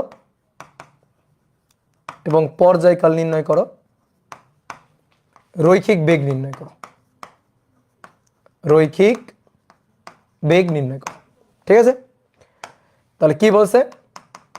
কোন একটা দৃঢ় অবলম্বন থেকে একটা বস্তুকে সুতায় বাঁধা হয়েছে, সুতায় বেঁধে ঝুলানো হয়েছে। সুতার দৈর্ঘ্য কত? 10 সেন্টিমিটার। 10 সেন্টিমিটার দৈর্ঘ্যের সুতায় বেঁধে মিনিটে 20 বার ঘোরানো হচ্ছে। তো এমন ভাবে ঘোরানো হচ্ছে যেন উলম্ব রেখার সাথে কোণ তৈরি করে থাকে। আমি সংক্ষেপে লিখছি, কিন্তু তুমি প্রশ্ন পড়লে বুঝবা। বলা হচ্ছে উলম্ব রেখার সাথে এর উৎপন্ন কোণ কত, তার মানে এমন ভাবে ঘোরানো হচ্ছে যেন উলম্ব রেখার সাথে একটা কোণ তৈরি করে থাকে, উলম্ব রেখার সাথে কোণ তৈরি করে থাকে, এই কোণটা থেটা, এইটা আমাদের বের করতে বলছে। তো মিনিটে কয়বার ঘোরানো হচ্ছে বলো? মিনিটে কয়বার? মিনিটে 20 বার ঘোরানো হচ্ছে। তাহলে মিনিটে 20 বার ঘোরানো হচ্ছে, তার মানে ওমেগাটা আমাদের দেওয়া আছে, ওমেগাটা দেওয়া আছে। ওমেগা হচ্ছে 20 RPM revolution per minute, 20 RPM এটা দেওয়া আছে। আমাদের বের করতে হবে থেটা কত, আমাদের বের করতে হবে এর রৈখিক বেগ ভিটা কত, আমাদের বের করতে হবে এর পর্যায়কালটা কত। এই কটা জিনিস আমাদের বের করতে হবে। তো পারবো কিনা বের করতে? হ্যাঁ পারবো, কোনো সমস্যা নেই, পারবো। তো অনেকে বলতে পারো ভাই আমরা পর্যায়কাল যদি বের করতে চাই তাহলে তো আমার থেটা লাগবে, থেটা তো আমি জানি না, থেটা জানি না, বাট এল তো জানি, আর কতবার ঘোরানো হচ্ছে জানি, তাহলে সেখান থেকে আমি থেটাটা বের করতে পারবো। তো কেমনে বের করতে পারবো? ব্যাংকিং এর সূত্র, tan θ = v² / rg, জানো? tan θ = v² / rg। ঠিক আছে, কেমনে দেখবা? এই যে দেখো নিচের দিকে mg, এখানেও ব্যাংকিং এর সূত্র, সবই ঘুরে ফিরে ওই ব্যাংকিং এর সূত্রের মতোই। নিচের দিকে mg, নিচের দিকে mg, তাহলে দড়ির টান টি এদিক বরাবর, তাহলে টি কে দুইটা উপাংশে ভেঙে ফেলবো, টি কে দুটো উপাংশে ভেঙে ফেলবো, এই দিক বরাবর একটা উপাংশ, এই দিক বরাবর একটা উপাংশ, এই কোণটা থেটা হলে এই কোণটা থেটা, তাহলে টি cos θ, টি cos θ, এদিক বরাবর টি sin θ। ওকে, তাহলে কেন্দ্রের দিকে কেন্দ্রমুখী বল এফসি, এফসি। তো একটু আগেই তো আমরা লিখছিলাম যে টি sin θ এটা = এফসি, এফসি মানে এই দেখো mv² / r, m ω² আরও লিখতে পারি, আর টি cos θ এটা কত? এটা mg। ভাই দুইটাকে ভাগ দিয়ে দাও তো, ভাগ দিয়ে দাও, 1/2, 1/2 দাও, ভাগ দিয়ে দাও। তাহলে টি টি কাটাকাটি sin by cos tan θ, tan θ, tan θ = mv² / r গুণ mg গুণ 1/mg, m কাটাকাটি। এই দেখো tan θ = v² / rg, বুঝতে পারছো? দেখো এই যে ব্যাংকিং এর সূত্রটা চলে আসছে যে tan θ = v² / rg, বুঝলা? এবার আসো আমাদের কি বের করতে হবে? আমাদের বের করতে হবে হচ্ছে থেটা। তো থেটা বের করতে গেলে তো আর এর মান জানা দরকার, এখানেই মুশকিল হয়ে গেছে। থেটা বের করতে গেলে আর এর মান জানা দরকার, আর এর মান তো আমরা জানি না। আর কোনটা? এই যে বৃত্তপথের ব্যাসার্ধ যেটা, এটা হচ্ছে আর, এই বৃত্তপথের ব্যাসার্ধ যেটা, এটা হচ্ছে আর। এইটা আমরা জানি এল 10 সেন্টিমিটার, এটা আমাদের জানা আছে, এল 10 সেন্টিমিটার এটা আমাদের জানা আছে। এই কোণের মানও জানি না, আর এর মানও জানি না। তো আমি কোণের মান বের করতে গেলে আর এর মান লাগবে, এই তো মুশকিলে পড়ে গেলাম। কোণের মান বের করতে গেলে আর এর মান জানা লাগবে, এটা তো মুশকিলে পড়ে গেলাম। দেখো তো sin θ, sin θ = লম্ব r / l, তাহলে অতএব r = l sin θ, r = l sin θ। এটা বসাই দিলেই হয়ে যাবে এখানে। এই যে tan θ মানে কি? sin বাই cos না, তাহলে sin θ / cos θ। এবার v = ω/r, ভালো করে শোনো, v = ω/r, তাহলে ω² r² / নিচে rg, তাহলে r² r কাটাকাটি করে উপরে একটা r, কাটাকাটি করে উপরে একটা r / g। ঠিক আছে, কেন ওমেগাতে নিলাম? কারণ আমাদের ওই যে ওমেগাটা দেওয়া আছে, ভি দেওয়া ছিল না, ওমেগা দেওয়া ছিল। তাহলে এবার আসো মান বসাই দিই, sin θ / cos θ। ঠিক আছে, এবার এই যে ω², ওমেগা হচ্ছে হচ্ছে 2πn / t, 20 RPM, তাহলে 2πn / t তার স্কয়ার, আর হচ্ছে l sin θ, আর হচ্ছে l sin θ / g। তাহলে sin θ কাটাকাটি, এবার সব মান জানো, খালি বসাই দাও। তাহলে 1 / cos θ, 2πn, n এর মান কত? 20, মিনিটে 60, তার স্কয়ার, এল এর মান 10 সেন্টিমিটার, তাহলে 0.10, জি এর মান 9.8। তাহলে 2 × 3.1416 × 20 / 60 তার স্কয়ার গুণ 0.10 / 9.8 এর ইনভার্স।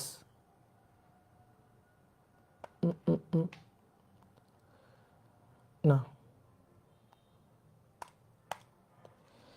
তাহলে 1 / cos θ এটা, তাহলে cos θ = 1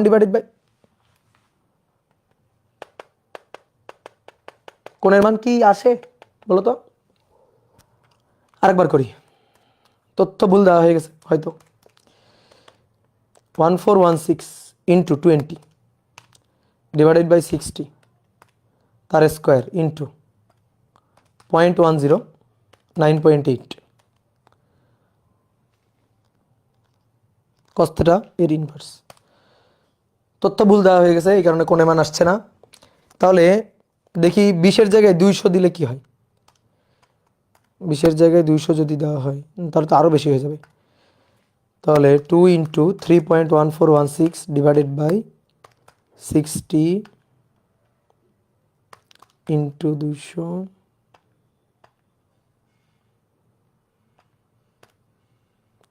এত স্কোয়ার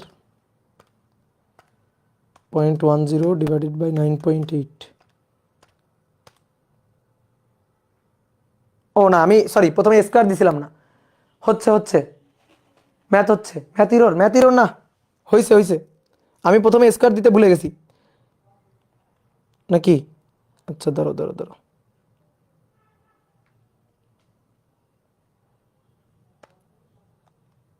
ও না, স্কোয়ার দিছিলাম তো।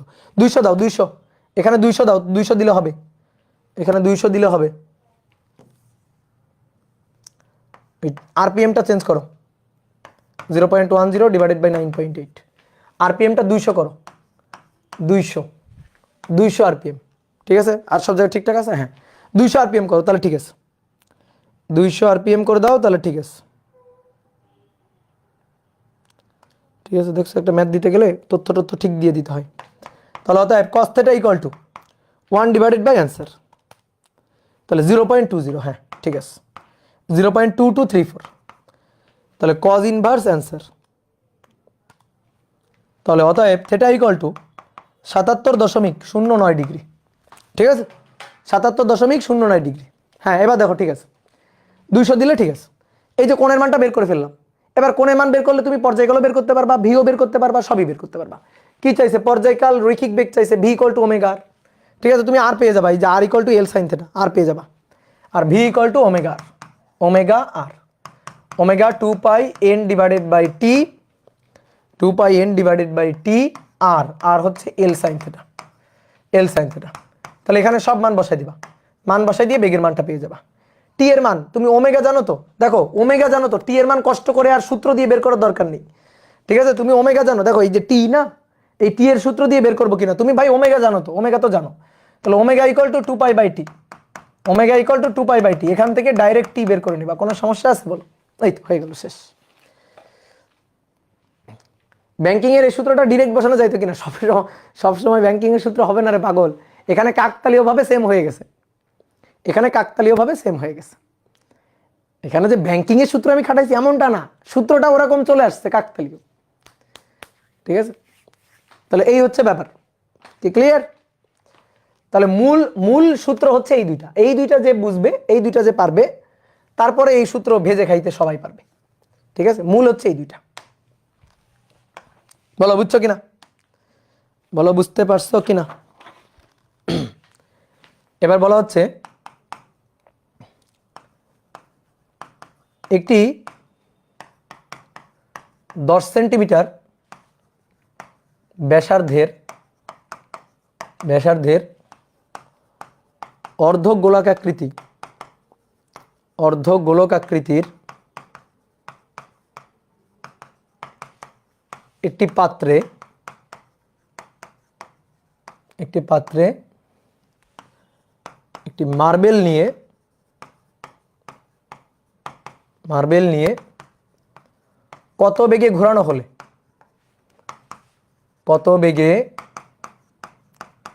ঘোরানো হলে তা কেন্দ্রগামী উলম্ব রেখার সাথে 30 ডিগ্রি কোণ তৈরি করে। রেখার সাথে 30 ডিগ্রি কোণ তৈরি করে।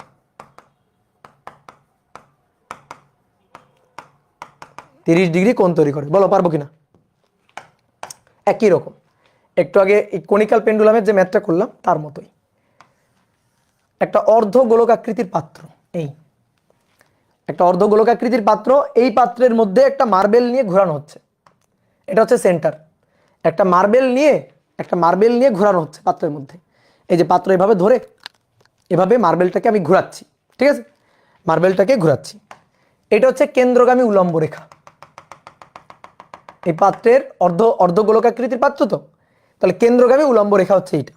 এমন ভাবে ঘোরানো হচ্ছে মার্বেলটাকে, ধরো মার্বেলটা এখানে আছে, এই মার্বেলটাকে এমন ভাবে একটা বৃত্তাকার পথে ঘোরানো হচ্ছে যেন কেন্দ্রগামী যে উলম্ব রেখা তার সাথে 30 ডিগ্রি কোণ করে থাকে, 30 ডিগ্রি কোণ তৈরি করে থাকে। উলম্ব রেখার সাথে কত কোণ? 30 ডিগ্রি।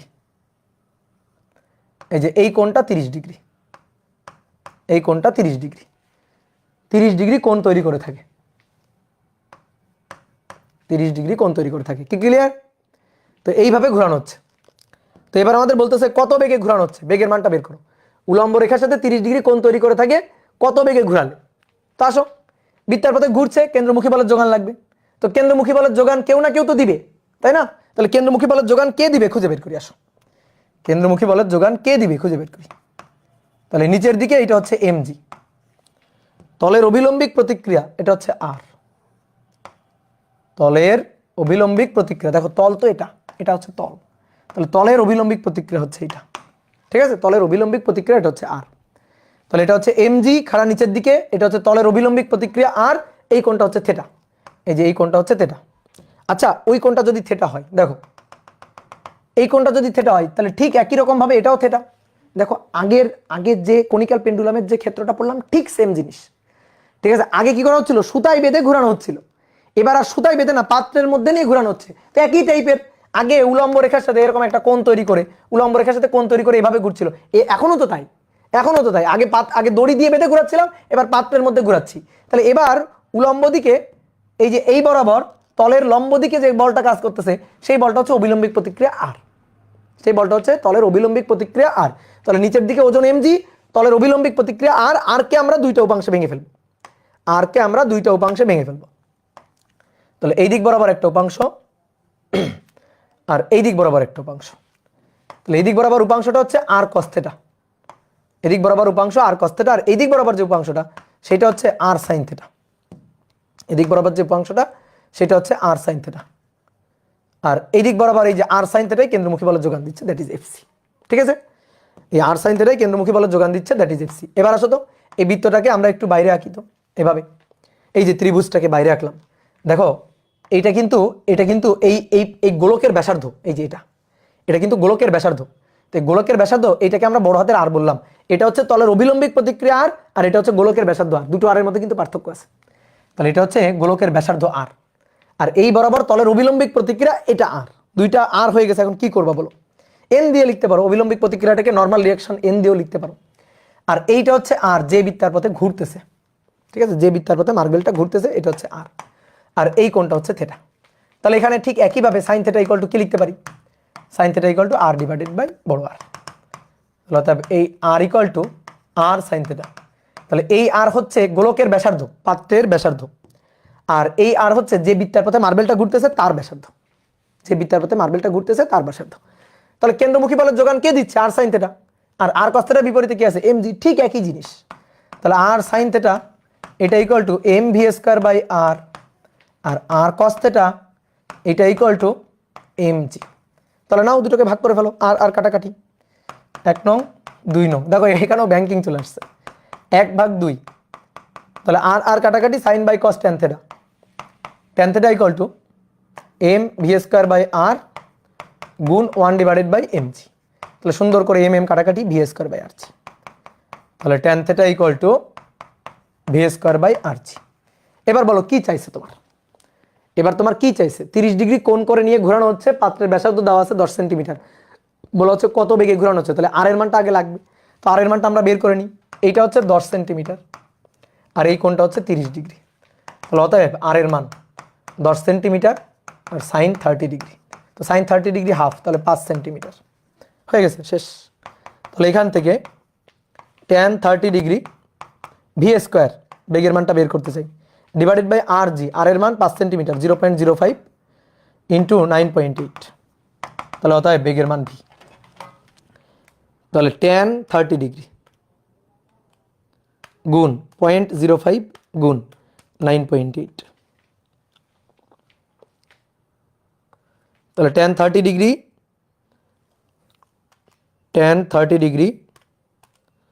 গুণ 0.05 গুণ 9.8, তাহলে কত বেগ, 0.2829 এত মিটার পার সেকেন্ড বেগে ঘোরানো হচ্ছে। দেখো তো বেগটা ঠিক আসছে কিনা, বেগের মানটা ঠিক আসছে কিনা, দেখো তো বেগের মানটা ঠিক আসছে কিনা। ও রুট তো করি না, সরি রুট করি নাই, রুট করতে ভুলে গেছি, 0.5318 এত মিটার পার সেকেন্ড, রুট করতে ভুলে গেছি। হ্যাঁ হ্যাঁ ঠিক আছে, রুট হবে, হ্যাঁ। কি ক্লিয়ার, দেখো কত সহজ, কত সহজ, বলো পারবা কিনা। বলো পারবা কিনা?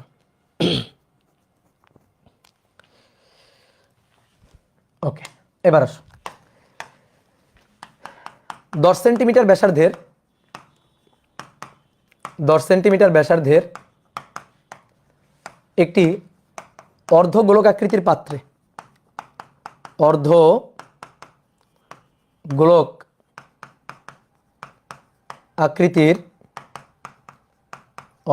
আকৃতির পাত্রে একটি মার্বেল নিয়ে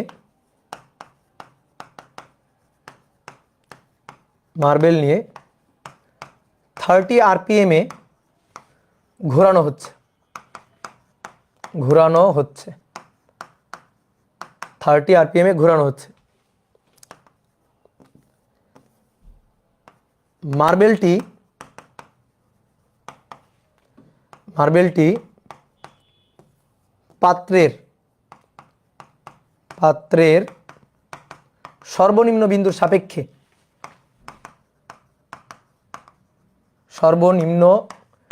বিন্দুর সাপেক্ষে কত উচ্চতায় থেকে ঘুরবে? কত উচ্চতায় থেকে ঘুরবে? দেখো, আগের ম্যাথটা যদি তুমি বুঝে থাকো, পেরে থাকো, তাহলে এই ম্যাথটা তোমার পারা উচিত। ঠিক আছে, তাহলে কি চাইছে একটু ভালো করে বুঝো। একটা অর্ধ গোলকাকৃতির পাত্র, এই যেটা হচ্ছে পাত্র, এই পাত্রের মধ্যে একটা মার্বেল নিয়ে ঘোরানো হচ্ছে। ধরো মার্বেলটা এখানে আছে, এই মার্বেল নিয়ে এরকম একটা পথে ঘোরানো হচ্ছে। এটা হচ্ছে সেন্টার এবং এটা হচ্ছে উলম্ব রেখা। তো মার্বেলটা এখানে আছে, তো মার্বেলটা এখানে যদি থাকে তাহলে কত কোণ করে আছে? উলম্ব রেখার সাথে কত কোণ করে আছে? উলম্ব রেখার সাথে এই কোণ করে আছে। এই কোণের মান আমরা জানি না, থিটা। এই কোণের মানটা আমরা জানি না, ধরলাম এই কোণের মানটা হচ্ছে থিটা। আমাদের কি চাইছে জানো? আমাদের চাইছে, ভালো করে দেখো, আমাদের কি চাইছে?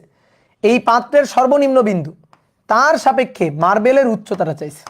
এই যে এটা চাইছে, পাত্রের সর্বনিম্ন বিন্দু তার সাপেক্ষে মার্বেল যে ঘুরতেছে না, কত উচ্চতায় থেকে ঘুরতেছে, সেই উচ্চতার মানটা, এইচ এর মানটা আমাদের বের করতে বলছে। তো পারবো কিনা? হ্যাঁ পারবো। যদি থিটার মানটা বের করতে পারি তাহলে পেরে যাবো। থিটার মানটা বের করতে পারলেই পেরে যাবো। তাহলে থিটার মানটা চট করে থিটার মানটা বের করে ফেলবা। নিচের দিকে mg, এই যে পাত্রের ব্যাসার্ধ সেটা হচ্ছে r, এই গোলকাকৃতির পাত্রের ব্যাসার্ধ r। তাহলে তলের অভিলম্বিক প্রতিক্রিয়া এটা হচ্ছে r কে দুটো অংশে ভেঙে ফেলবা। তো দুটো অংশে ভাঙলে এদিক বরাবর একটা উপাংশ, এদিক বরাবর একটা উপাংশ, এই কোণটা থিটা হলে এই কোণটা থিটা। তাহলে এদিক বরাবর r cos থিটা, এদিক বরাবর r sin থিটা। তাহলে r sin থিটাই কেন্দ্রমুখী বলের যোগান দিচ্ছে, that is fc। r sin থিটাই কেন্দ্রমুখী বলের যোগান দিচ্ছে, দ্যাট ইজ fc। তাহলে ঠিক আগের মতো r sin থিটা এটা equal to mv square by r, আর r cos theta equal to mg। r cos theta এটা equal to mg। Okay, done. r sin theta এটা equal to mv square by r, r cos theta equal to mg। দুটাকে সুন্দর করে ভাগ দিয়ে দিবা ঠিক আগের মতো। ঠিক আছে, অনেকে বলতে ভাই আমি ডাইরেক্ট যদি সূত্র মুখস্থ করে নিই, ডাইরেক্ট মুখস্থ করে নিতে পারো, কিন্তু কত সূত্র মুখস্থ করবা? নিয়ম মাথায় রাখবা। 1/2 r কাটাকাটি sin by cos tan theta equal to v square by rg। এইবার শোনো কি চাইছে। আমাদের দেওয়া আছে ওমেগা, কত আরপিএম এ ঘোরানো হচ্ছে আমাদের সেইটা বলে দেওয়া আছে। ওমেগা হচ্ছে 30 RPM, ওমেগাটা বলে দেওয়া আছে। তো ভি কে ভাঙলে ওমেগা আমরা পেয়ে যাব। আর এর মান আমরা জানি না, ওই আগের মতো, ঠিক আগের ম্যাথটার মতো। আর এর মান আমরা জানি না, তো আর এর মানটা আমরা বের করতে পারবো। দেখো, আর এর মানটা আমরা বের করতে পারবো।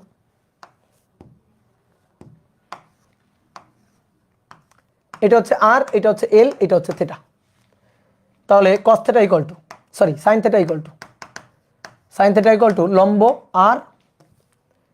লম্ব আর ডিভাইডেড বাই অতিভুজ এল। তাহলে R equal to L sin theta, তাহলে এখানে আসো, sin by cos V equal to omega square R square divided by নিচে হচ্ছে আর, উপরে জি। তাহলে আর কাটাকাটি করে উপরে একটা আর, তাহলে ওমেগা স্কয়ার আর বাই জি। এবার এই আর মানে এল sin থিটা, ঠিক আগে ওই যে কনিক্যাল পেন্ডুলামের যে ম্যাথটা করলাম সেটার মতো। sin theta by cos theta এটা equal to omega square r এর মান l sin theta divided by g. তাহলে sin থিটা কাটাকাটি, তাহলে 1 ডিভাইডেড বাই cos থিটা এটা ইকুয়াল টু ওমেগা হচ্ছে 2 পাই, এন হচ্ছে 30, 2πn হচ্ছে 30 ডিভাইডেড বাই, এবারও কি মান আসবে, এবার তো 30, দেখি এবার আবার কোণের মান আসে কিনা। 2πn ডিভাইডেড বাই টি, টি হচ্ছে 60, টি হচ্ছে 60 তার স্কোয়ার এল 10 সেন্টিমিটার, তার মানে 0.10, 0.10 ডিভাইডেড বাই 9.8। দেখি কোণের মান যদি না আসে তাহলে আরপিএম চেঞ্জ করে দিব, আরপিএম চেঞ্জ করে দিব, 300 করে দিব। তাহলে 2 × 3.1416 ইন্টু 30 ডিভাইডেড বাই 60 তার স্কোয়ার গুণ 0.10 ডিভাইডেড বাই 9.8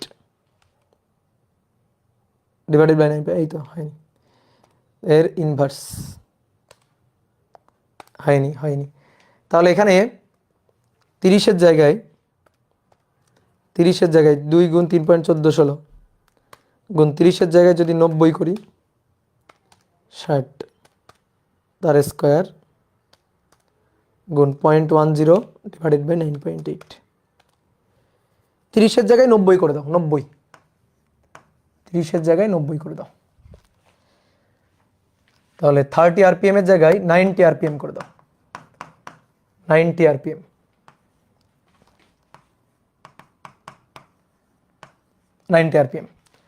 তাহলে অতএব থেটা এর ইনভার্স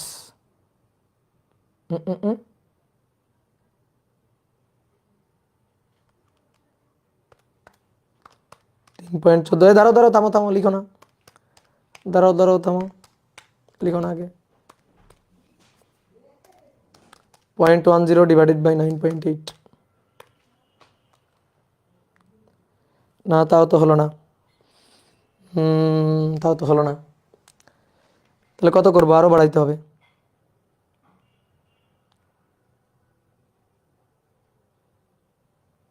200 করে দিই একবারে, 200 করে দাও, 200 করে দাও, 200 আরপিএম।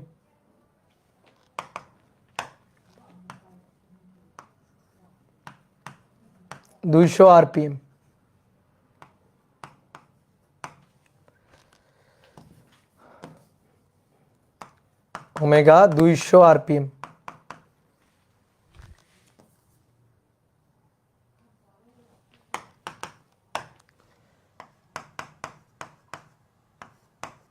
ওকে, তাহলে এবার কোণের মান, তাহলে কজ ইনভার্স অ্যান্সার, তাহলে 77.09 এত ডিগ্রি, ঠিক আছে, ওই আগেরটার মতোই ভাই। 100 দিলেই আসবে, হ্যাঁ 100 দিলে আসবে, 200 করে দিলাম, 100 দিলেও আসতো, হ্যাঁ।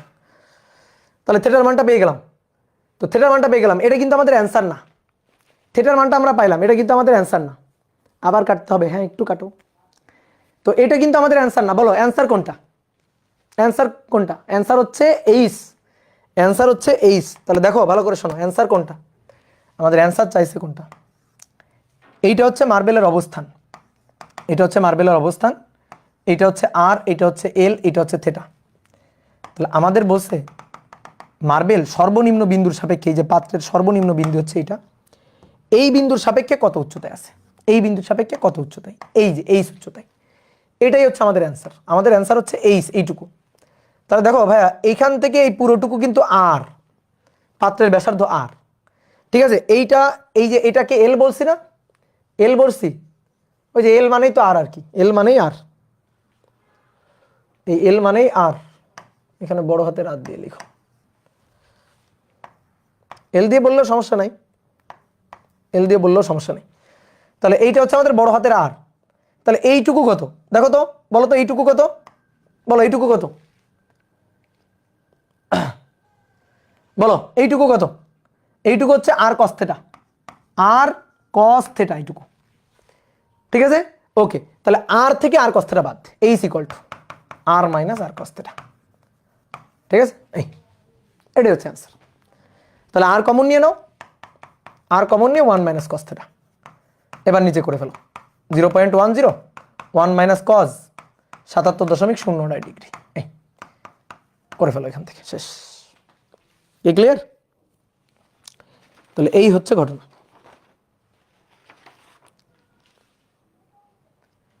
তাহলে বলো তো, পারবা না এই টাইপের ম্যাথ আসলে?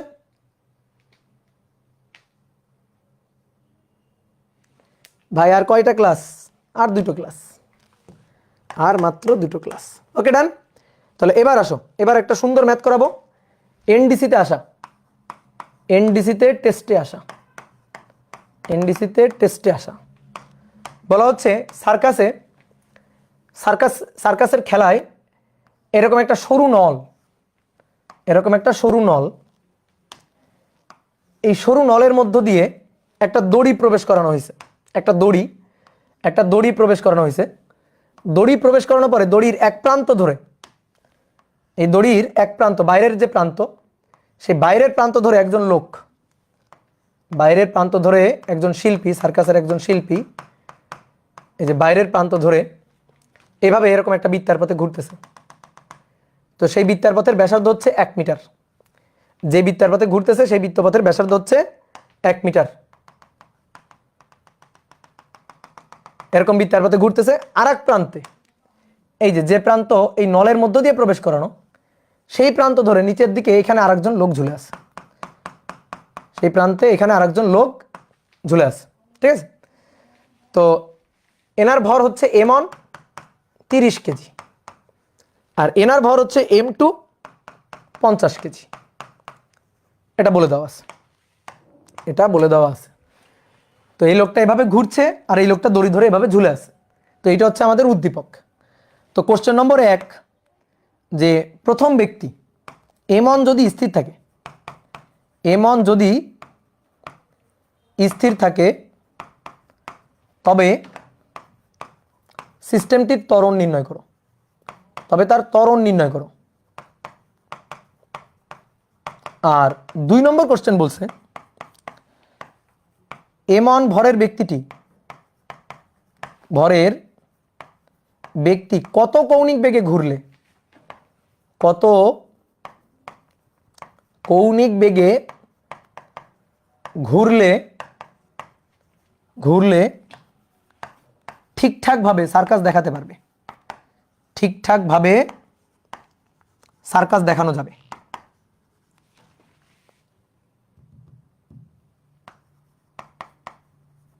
খুবই সুন্দর একটা কোশ্চেন, আমার খুবই ভালো লাগছে। দেখানো যাবে, ঠিক আছে? খুবই সুন্দর একটা কোশ্চেন।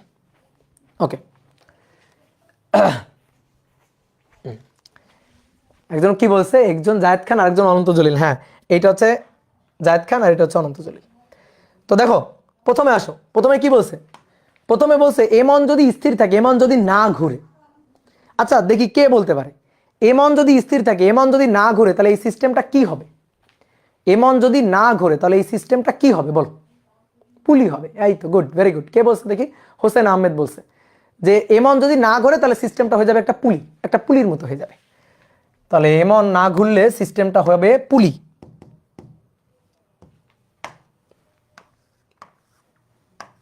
এই যেটা হচ্ছে নল, m1 যদি না ঘুরে তাহলে এই যে নিচের দিকে এটা হচ্ছে m1 এভাবে ঝুলে আছে, আর এই পাশে m2 ঝুলে আছে, m2 এভাবে ঝুলে আছে। ঠিক আছে? তাহলে m1 এর ভর হচ্ছে 30 কেজি, m2 এর ভর 50 কেজি, তাহলে m2 বেশি, m2 50 কেজি বেশি, আর m1 30 কেজি, 30 কেজি কম। তাহলে কি হবে? পুলি সিস্টেম, এটা একটা পুলির মতো। তাহলে পুলির মতো m2 নিচের দিকে নামবে, m1 উপরের দিকে উঠবে, m2 নিচের দিকে নামবে, m1 উপরের দিকে উঠবে। তাহলে m2 নিচের দিকে যে ত্বরণ নিয়ে নামবে সেই ত্বরণটা a, আর m1 উপরের দিকে যে ত্বরণ নিয়ে উঠবে সেই ত্বরণটা a। তো এই ত্বরণ বের করতে পারি কিনা? আমরা পারি। সূত্র কি ছিল? বড় ভর বিয়োগ ছোট ভর, আর নিচে দুটো ভরের যোগফল, m1 প্লাস m2 বা m2 plus m1, m1 plus m2 বা m2 প্লাস m1 ইন্টু জি। দেখো তো এই সূত্র ছিল কিনা। এবার কি এই সূত্র আমি তোমাকে করে দেখাবো কিভাবে আসলো। ঠিক আছে? কিভাবে আসলো এটা কি করে দেখাইতে হবে? করে দেখাইতে হলে কিন্তু মায়ের হবে, মায়ের, একেবারে মায়ের। তাহলে 50 বিয়োগ m1 হচ্ছে 30, আর নিচে 50 যোগ 30, জি এর মান কত? 9.8। তো শেষ, 3 মার্ক পেয়ে গেলাম। তাহলে উপরে 20 আর নিচে হচ্ছে 80 গুণ 9.8, তাহলে 2.45 এত মিটার পার সেকেন্ড স্কয়ার, এই হচ্ছে ত্বরণ। ঠিক আছে? তাহলে ত্বরণ হবে এটা। গেল এটা। এবার আসো 2 নম্বর কোশ্চেনটা বলছে যে কত কৌণিক বেগে ঘুরলে এই এই ঘটনাটা ঘটানো যাবে। ঠিক আছে, কি ঘটনাটা ঘটানো যাবে? এমন স্থির থাক, সরি এমন ওই পয়েন্টে থেকে ঘুরতে থাকবে 1 মিটার ব্যাসার্ধে বৃত্তার পথে এভাবে ঘুরতে থাকবে, এভাবে ঘুরতে থাকবে। ঠিক আছে, M2 ঝুলে আছে, M2 ঝুলে আছে। তুমি বলতে পারো ভাই M2 নিচে পড়ে যাবে না? না, পড়বে না। ওটাই তো কথা, যে এমন যদি ঘুরতে থাকে একটা নির্দিষ্ট কৌণিক বেগ নিয়ে যদি ঘুরতে থাকে তাহলে M2 নিচে পড়ে যাবে না। ঠিক আছে, M2 নিচে পড়ে যাবে না, M2 ঝুলে থাকবে আর এমন এভাবে ঘুরতে থাকবে। একটা নির্দিষ্ট কৌণিক বেগে ঘুরলে এটা সম্ভব। একটা নির্দিষ্ট কৌণিক বেগে ঘুরলে 1 মিটার ব্যাসার্ধে বৃত্তার পথে যদি নির্দিষ্ট একটা কৌণিক বেগ নিয়ে ঘোরে তাহলে এই ঘটনাটা ঘটানো সম্ভব। ঠিক আছে, তাহলে আমরা সেটাই দেখব যে কত কৌণিক বেগ নিয়ে ঘুরলে এই ঘটনাটা ঠিকঠাকভাবে ঘটানো যাবে। তাহলে আসো দেখো একটু চিত্র আঁকি। এইটা হচ্ছে নল বা পাইপটা, একটু ছোট্ট করে আঁকি এটা। এটা হচ্ছে নল বা পাইপটা।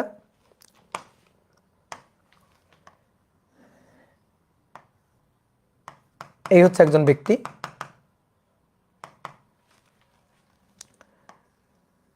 আর দড়ির এই প্রান্তে আর একজন ব্যক্তি। ওকে, এইবার আসো দেখো, এ তো বৃত্তার পথে ঘুরছে, এরকম একটা বৃত্তার পথে ঘুরছে। তো এই বৃত্তপথের যে ব্যাসার্ধটা সেটা জানা আর, এটা 1 মিটার জানা। ঠিক আছে, এই বৃত্তপথের ব্যাসার্ধটা আর জানা। এবার সবাই একটু বোর্ডে দেখো। দেখো প্রথমে আসো এর কথা চিন্তা করি। এ কি স্থির আছে না? এ কেমন আছে? এ কিন্তু স্থির, এ আছে স্থির। আচ্ছা, এই যদি স্থির থাকে তাহলে এর তো ওজন কাজ করছে নিচের দিকে, তাহলে M2G। তো M2G তে এর নিচে পড়ে যাওয়ার কথা না? বলো, M2G তে এর তো নিচে পড়ে যাওয়ার কথা, তো পড়বে না কেন? দড়ি দিয়ে বাধা আছে তাই। তাহলে নিচের দিকে M2G, তাহলে উপরের দিকে কি? দড়ির টান, উপরের দিকে দড়ির টান, দড়ির টান T। ক্লিয়ার? এবার বলো, এর জন্য এর উপর আর কোনো বল নেই কিন্তু, এ কিন্তু ঘুরতেছে না, এর জন্য কোনো কেন্দ্রমুখী বল টল নেই। তাহলে নিচের দিকে M2G, উপরের দিকে টান T। এইবার তুমি বলো T বড় না M2G বড়? T বড় নাকি M2G বড়? বড়। সমান। তাহলে আমরা কি লিখতে পারি? T সমান সমান M2G লিখে দিতে পারি। ক্লিয়ার? ওকে, ডান। এইবার আসো, এ তো ঘুরতেছে, এ যদি ঘোরে তাহলে তো ভাই কেন্দ্রমুখী বলের যোগান দিতে হবে। এ যদি ঘোরে তাহলে কেন্দ্রমুখী বলের তো যোগান দিতে হবে। তো এর ওজন কাজ করতেছে কোন দিকে? নিচের দিকে। এর ওজন কত? M(G), M(G). দড়ির টান T, দড়ির টান T। বলো তো এই যে দড়ির টানটা, এই দড়ির টানটা আগের টানের চেয়ে বেশি না কম? বলো, এই দড়ির টানটা আগের টানের চেয়ে বেশি নাকি কম? সমান। ইয়েস, কারণ দড়ি যতক্ষণ একই থাকবে টান ততক্ষণ একই। দড়ি একই, টান একই। দড়ি আলাদা, টান আলাদা হবে, কিন্তু দড়ি যদি একই থাকে তাহলে টান একই থাকবে। তাহলে এটা হচ্ছে দড়ির টান T। ওকে, এবার এই কোণটাকে আমরা বললাম থেটা, এই কোণটা থেটা। এই কোণটা যদি থেটা হয় তাহলে এবার আমরা T কে দুইটা উপাংশে ভাঙবো। এই যে T, এই T কে দুইটা উপাংশে ভাঙবো, এই যে দুইটা উপাংশে ভেঙে ফেলবো। এই কোণটা থেটা হলে এই কোণটা থেটা, এই কোণটা থেটা। তাহলে এই দিক বরাবর T cos থেটা আর এই দিক বরাবর T sin থেটা। দেখো সবগুলো ম্যাথই কিন্তু একই রকম ঘুরে ফিরে, T sin থেটা। T কিন্তু আর নাই, এই T কিন্তু মরে গেছে, T কিন্তু আর নাই। তাহলে কেন্দ্রমুখী বলের যোগান তো লাগবে। কেন্দ্রমুখী বলের যোগান কে দিচ্ছে বলো? কেন্দ্রমুখী বলের যোগান, এই যে এইদিকে কেন্দ্রমুখী বলের যে যোগান লাগবে সেই যোগানটা কে দিচ্ছে? কেন্দ্রমুখী বলের যোগানটা কে দিচ্ছে? T sin থেটা দিচ্ছে। তাহলে T cos theta equal to mg, T cos theta equal to mg আর T sin theta equal to fc। তাহলে আসো, T sin থেটা একই জিনিস, সব জায়গায় সূত্র একই। দেখো T sin theta equal to fc, আর fc মানে mv square by r, mv square by r। বা যেহেতু কৌণিক বেগ চাইছে তাহলে m ওমেগা স্কয়ার r, এটা লিখো। এটা 1 নম্বর সমীকরণ। আর T cos থেটা এটা ইকুয়াল টু ভাই mg, mg। তাহলে এটা আমাদের 2 নম্বর সমীকরণ। এবার একটা কাজ করি, দুইটারে ভাগ দিয়ে দিই। তাহলে 1/2, তাহলে T কাটাকাটি sin by cos tan theta. তাহলে tan theta equal to m কাটাকাটি omega square r divided by g, omega square r divided by g। ঠিক আছে, কি ক্লিয়ার? তাহলে আমাদের কি লাগবে? আমাদের লাগবে ওমেগা। তো থেটার মান তো জানি না, আর এর মান জানি, আর এর মান 1 মিটার, এই যে জানি আর এর মান দেওয়া আছে 1 মিটার, তাই না? 1 মিটার বৃত্তাকার পথে 1 মিটার ব্যাসার্ধে বৃত্তার পথে ঘুরতেছিল, যে আর এর মান দেওয়া ছিল। তাহলে আর এর মান আমরা জানি, আর এর মান জানি, ওমেগার মান বের করতে হবে, জি এর মান জানি, থেটার মান জানি না। এটাই কাহিনী। দেখি তোমাদের উপরে ছেড়ে দিলাম, বলো থেটার মান কেমনে বের করা যাবে? থেটার মান কেমনে বের করা যাবে? এই যে এইখানে যে একটা সূত্র লিখে রাখছে, এখান থেকে থেটার মান বের করা যাবে, এখান থেকেই থেটার মানটা বের করা যাবে। কি ক্লিয়ার? আচ্ছা, এখানে ভরটা কিন্তু এমন, মাথায় রাখিও, এখানে ভরটা কিন্তু এমন, তো ব্যাপার না, এমন কাটাকাটি। ঠিক আছে, তাহলে আমাদের দরকার থেটা। তাহলে দেখো T সমান সমান m2g। তো T সমান সমান যদি m2g হয়, T সমান সমান যদি m2g হয়, তাহলে এবার টি সমান সমান দেখো এইখান থেকে দেখো, তাহলে টি সমান সমান M one G by cos theta, T সমান সমান M one G divided by cos theta সমান সমান এম টু জি। তাহলে জি আর জি কাটাকাটি, cos theta equal to M one by m two, দেখছো? তাহলে অতএব theta equal to cos inverse m one এর মান 30 আর এম টু এর মান 50, এই যে থিটার মানটা পেয়ে গেলাম। কজ ইনভার্স 30/50, তাহলে 53.13 ডিগ্রি, এই যে থিটার মান পেয়ে গেছি। থিটার মান নিয়ে এখানে বসাই দাও। তাহলে tan 53.13 degree, omega square, r এর মান 1, জি এর মান 9.8। তাহলে অতএব ওমেগা ইকুয়াল টু, তাহলে tan অ্যান্সার তার সাথে গুণ 9.8 রুট অ্যান্সার। তাহলে অতএব ওমেগা ইকুয়াল টু 3.6147 এত রেডিয়ান পার সেকেন্ড, এটা হচ্ছে ওমেগা। বুঝতে পারছো? এত কৌণিক বেগ নিয়ে ঘুরলেই এই ঘটনা সম্ভব। তাহলে অ্যান্সার হচ্ছে এইটা। এই কৌণিক বেগ নিয়ে যদি ঘোরে তাহলে m2 স্থির থাকবে, বুঝছো? m2 নিচে পড়ে যাবে না, উপরে উঠে আসবে না। আর যদি এর চেয়ে বেশি স্পিড নিয়ে ঘোরে, যদি এর চেয়ে বেশি স্পিড নিয়ে ঘোরে তাহলে কি হবে? এর চেয়ে বেশি স্পিড নিয়ে যদি ঘোরে তাহলে মনে করো m1 উপরে বা নিচে নামতে পারে, তাহলে m2 উপরে বা নিচে উঠতে পারে। তো m2 স্থির থাকবে, তার জন্য ওমেগা মান হবে এইটা। ঠিক আছে, এই হচ্ছে কথা। ক্লিয়ার? হ্যাঁ, যদি এ আরো বেশি স্পিড নিয়ে ঘোরে তাহলে m2 আস্তে আস্তে উপরে উঠে আসবে। ঠিক আছে, বা এ যদি আস্তে আস্তে স্পিড কমায় দেয়, স্পিড যদি কমায় দিতে থাকে তাহলে m2 নিচে নেমে যাবে। আর এই স্পিড যদি থাকে, এই কৌণিক বেগ নিয়ে যদি ঘোরে তাহলে ওই পয়েন্টে থেকেই ঘুরতে থাকবে, ওই পয়েন্টে থেকেই এভাবে ঘুরতে থাকবে। কথা বুঝছো? ক্লিয়ার? তো দেখো এই যে মানে ভালো ভালো কলেজগুলোতে কোশ্চেন কিন্তু একটু ঘোরায় ফিরায় আসে। ঠিক আছে, গতানুগতিক ধারায় পড়াশোনা করলে ভালো ভালো কলেজগুলোতে তুমি কিন্তু সৃজনশীল প্রশ্নের অ্যান্সার করতে পারবা না। বিশেষ করে এনডিসির কোশ্চেনগুলো খুবই সুন্দর হয়। তারপর আমাদের এখানে রাজশাহী কলেজের কোশ্চেনগুলো কিন্তু খুবই সুন্দর হয়।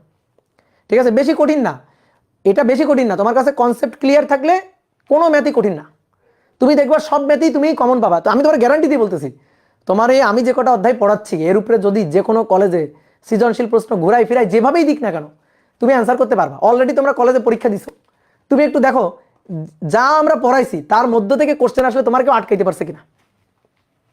ঠিক আছে, যেগুলো আমরা পড়াইছি তার মধ্যে কোশ্চেন যেভাবেই আসুক তোমার কেউ আটকাইতে পারছে কিনা? পারবে না। তুমি যদি নিজে নিজে পড়ে থাকো, নিজে যদি একটু প্র্যাকটিস করো, তোমার কেউ আটকাইতে পারবে না, কারণ সব কনসেপ্ট আমি তোমাদের পড়াই দিচ্ছি একেবারে। ওকে, তো আরেকটা ম্যাথ আমরা একটু করব, আরেকটা ম্যাথ একটু করব।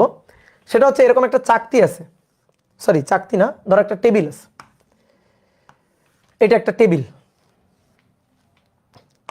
এই টেবিলের উপর এখানে একটা ছিদ্র করা হয়েছে, টেবিলের উপর একটা ছিদ্র করা হয়েছে। ছিদ্র করে এখান থেকে দড়ি প্রবেশ করাই দিছি, দিয়ে এইখানে একটা ভার ঝুলাই রাখছি। এই ভারটা হচ্ছে m1, এটা হচ্ছে 0.3 কেজি। আর এই টেবিলের উপরে একটা ভার আছে, টেবিলের উপরে একটা ভার বেঁধে রাখছি, এটা হচ্ছে m2, এটা হচ্ছে 0.5 কেজি, 0.5 কেজি। ঠিক আছে,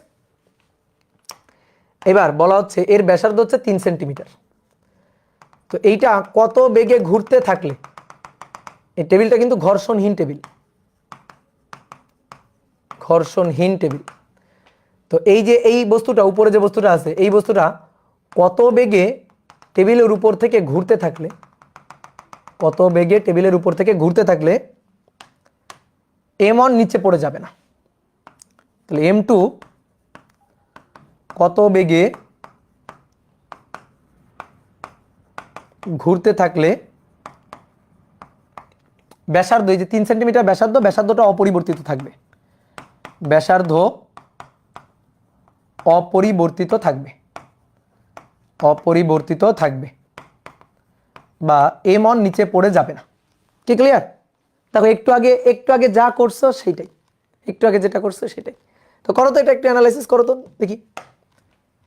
নিচের দিকে ওজন m1g, উপরের দিকে টান, দড়ির টান উপরের দিকে, তাহলে উপরের দিকে দড়ির টান t, তাই তো? তাহলে নিচের দিকে এম অন জি, উপরের দিকে টান টি। কি ক্লিয়ার? এইবার আসো এর নিচের দিকে ওজন এম জি, নিচের দিকে ওজন এম জি টেবিলের তলে আছে, তো নিচের দিকে ওজন এম টু জি, উপরের দিকে তলে যেহেতু আছে তাহলে তলের উপরের দিকে অবিলম্বিক প্রতিক্রিয়া আর, তলের উপরের দিকে অবিলম্বিক প্রতিক্রিয়া আর, আর বৃত্তার পথে ঘুরবে, একটা বেগ নিয়ে ঘুরবে, তাহলে বেগ নিয়ে ঘুরলে তো কেন্দ্রমুখী বলের যোগান লাগবে। এর উপর আরেকটা বল আছে, সেটা হচ্ছে দড়ির টান। এই যে দড়ি, দড়ি যতক্ষণ একই, টান ততক্ষণ একই, দড়ির টান টি। তাহলে বলো এর উপর ক্রিয়ারত বল আর আছে, এম টু জি আছে, টি আছে, বলো কেন্দ্রমুখী বলের যোগান কে দিচ্ছে? এখানে টান টি হলে এখানেও টান টি, একই দড়ি, তাহলে কেন্দ্রমুখী বলের যোগান কে দিচ্ছে? ইয়েস, কেন্দ্রমুখী বলের যোগান দিচ্ছে দড়ির টান টি, দড়ির টান টি। এফসি এর যোগান আসতেছে টি থেকে। হয়ে গেছে, ম্যাথ শেষ, ম্যাথ শেষ। আসো তাহলে এখানে টি সমান সমান এম অন জি, ওকে, আর এখানে টি সমান সমান, টি সমান সমান M two M V square by R, মানে এফসি আর কি, একটু লিখি এফসি। তাহলে টি ইকুয়াল টু এফসি মানে M V square by R, কোন এম, কোন M, M two, M two, আর এই টি ইকুয়াল টু উপর থেকে এনে T equal to M one G, M one G, M two V square divided by R. তাহলে এখান থেকে এবার ভি এর মানটা বের করবা। এম ওয়ান এর মান 0.3, জি এর মান 9.8, এম টু এর মান 0.5, আর এর মান এই যে 3 সেন্টিমিটার 0.03। তাহলে ভি এর মানটা বের করবো এখান থেকে। ভি বলো তোমরা কেউ বের করো, তোমরা কেউ একজন বের করো, হিসাব করো। তো তার আগে আমি একটা কথা বলি, আর আর এম টু জি এর কি হলো? দেখো কেন্দ্রের দিকে তো আর এর উপাংশ আর কজ 90 0, এম টু জি তার কজ 90 0, তাহলে কেন্দ্রের দিকে আর এর উপাংশ এম টু জি এর উপাংশ 0, ওটা বাদ। তাহলে 38.225, 38.225 এত মিটার পার সেকেন্ড। এই বেগে ঘুরলে ব্যাসার্ধ অপরিবর্তিত থাকবে বা এম অনটা নিচে পড়ে যাবে না। এই কি হিসাব করলা? দেখছো তোমাদের বিশ্বাস করতে হয় না। 0.42, তাই তো ভাবি এত স্পিড করতে গিয়ে আসলো। 0.42। ফাইয়াদ উৎস, ফাইয়াদ উৎস, কি হইলো তোমার? কি হয়েছে? তোমার ক্যালকুলেটর কি মিথ্যা কথা কইতেছে? ক্যালকুলেটরে কি খাওয়াইছো বলো, মিথ্যা কথা কেন কইতেছে? হ্যাঁ, নামটা নেওয়ার জন্য ধরে মারবো, ফাজিল। ওকে, একটি ঘর্ষণযুক্ত টেবিলের উপর, একটি ঘর্ষণযুক্ত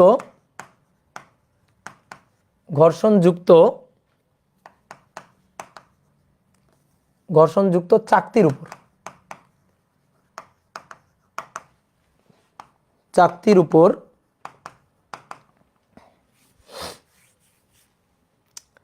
0.2 কেজি ভরের বস্তু, 0.2 কেজি ভরের বস্তু 8 সেন্টিমিটার বৃত্তাকার ব্যাসার্ধের পথে ঘোরে, ব্যাসার্ধের পথে ঘুরতে পারে, ঘুরতে পারে। তাহলে 0.5 কেজি ভরের বস্তু, ভরের বস্তু কত ব্যাসার্ধের বৃত্তার পথে ঘুরবে?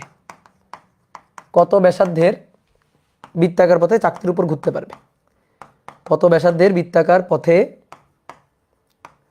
চাকতির উপর ঘুরতে পারবে? চাকতির উপর ঘুরতে পারবে। নাও করো এটা।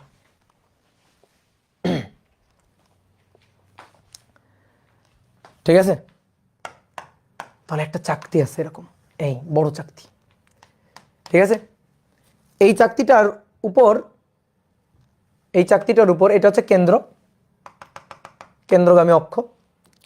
চাকতিটা ঘুরতেছে, চাকতিটা একটা ওমেগা কৌণিক বেগ নিয়ে ধরো ঘুরতেছে। তো বলা হচ্ছে 0.2 কেজি ভরের একটি বস্তু 8 সেন্টিমিটার ব্যাসার্ধের পথে ঘুরতে পারে। ঠিক আছে, তো ধরো এইখানে আমি একটা বস্তু রাখছি, এখানে বস্তুটা রাখছি, এটা এরকম একটা বৃত্তাকার পথে ঘুরতে পারে, ছিটকে পড়ে যায় না, এখানে থেকে সুন্দরভাবে চাকতির উপর ঘুরতে পারে।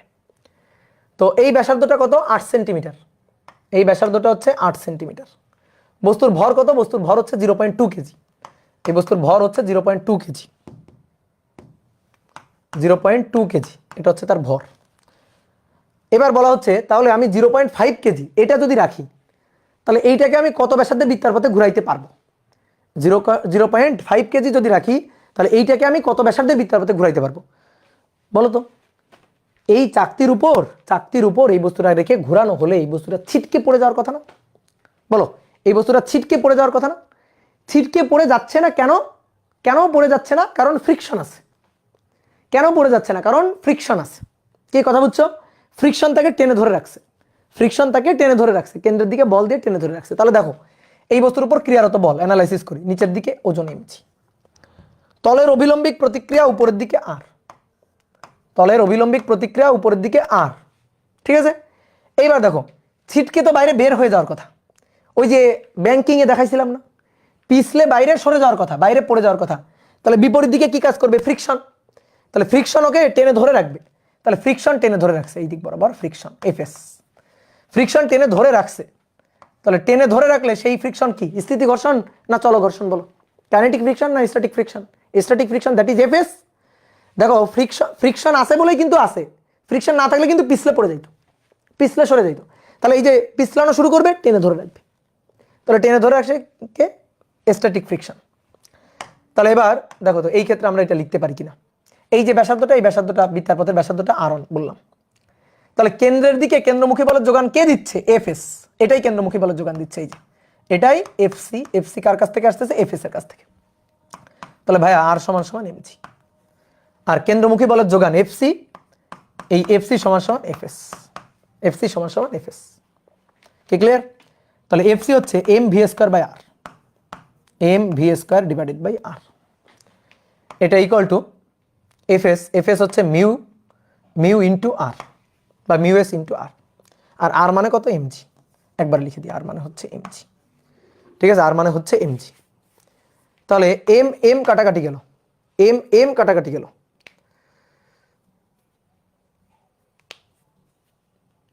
কোশ্চেনটা ঠিক লিখছি? 0.2 কেজি ভরের বস্তু এত বেশি ব্যাসার্ধ বৃত্ত।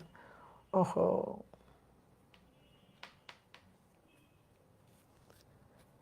একই বেগে ঘোরানো হচ্ছে, বেগ একই।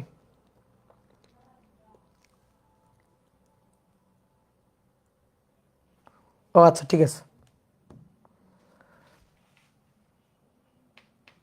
M omega square r, m omega square r mu আর, আর এমজি, আর mg that is FS friction.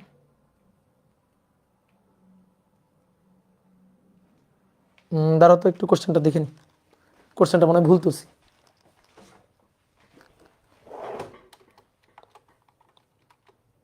কই খুঁজবো আমি? এটা কাদের করেছিলাম?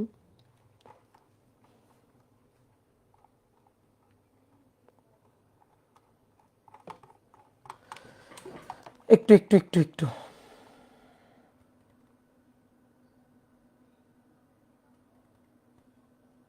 দেখছো, ভুল লিখছি। চাকতি ও ব্লকটির তলের ঘর্ষণ গুণাঙ্ক এত, চাকতির কেন্দ্র থেকে 8 সেন্টিমিটার দূরে ব্লকটি রেখে চাকতিকে মিনিটে এতবার ঘোরানো গেলে 13 সেন্টিমিটার দূরে রেখে মিনিটে কতবার ঘোরানো যাবে? তাহলে কোশ্চেনটা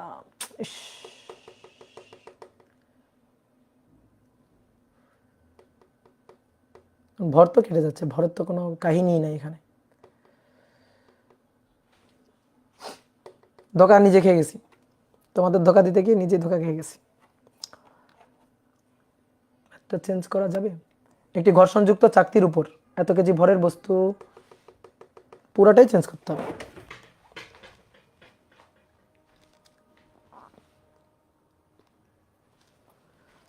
পুরাটাই চেঞ্জ করতে হবে।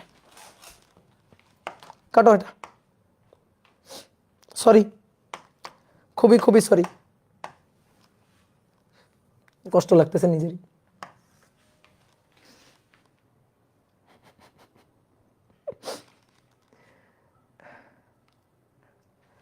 না, তাহলে এটা একটু বাদ দিয়ে দিলাম, কোশ্চেনটা তুলতে ভুল করে ফেলছি। তাহলে আসো, একটি চাকতির তলের সাথে কোনো বস্তুর ঘর্ষণ গুণাঙ্ক, একটি চাকতির তলের সাথে কোনো বস্তুর ঘর্ষণ গুণাঙ্ক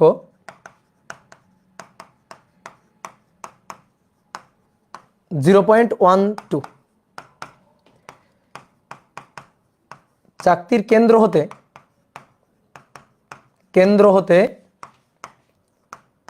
হতে বস্তুটিকে 8 সেন্টিমিটার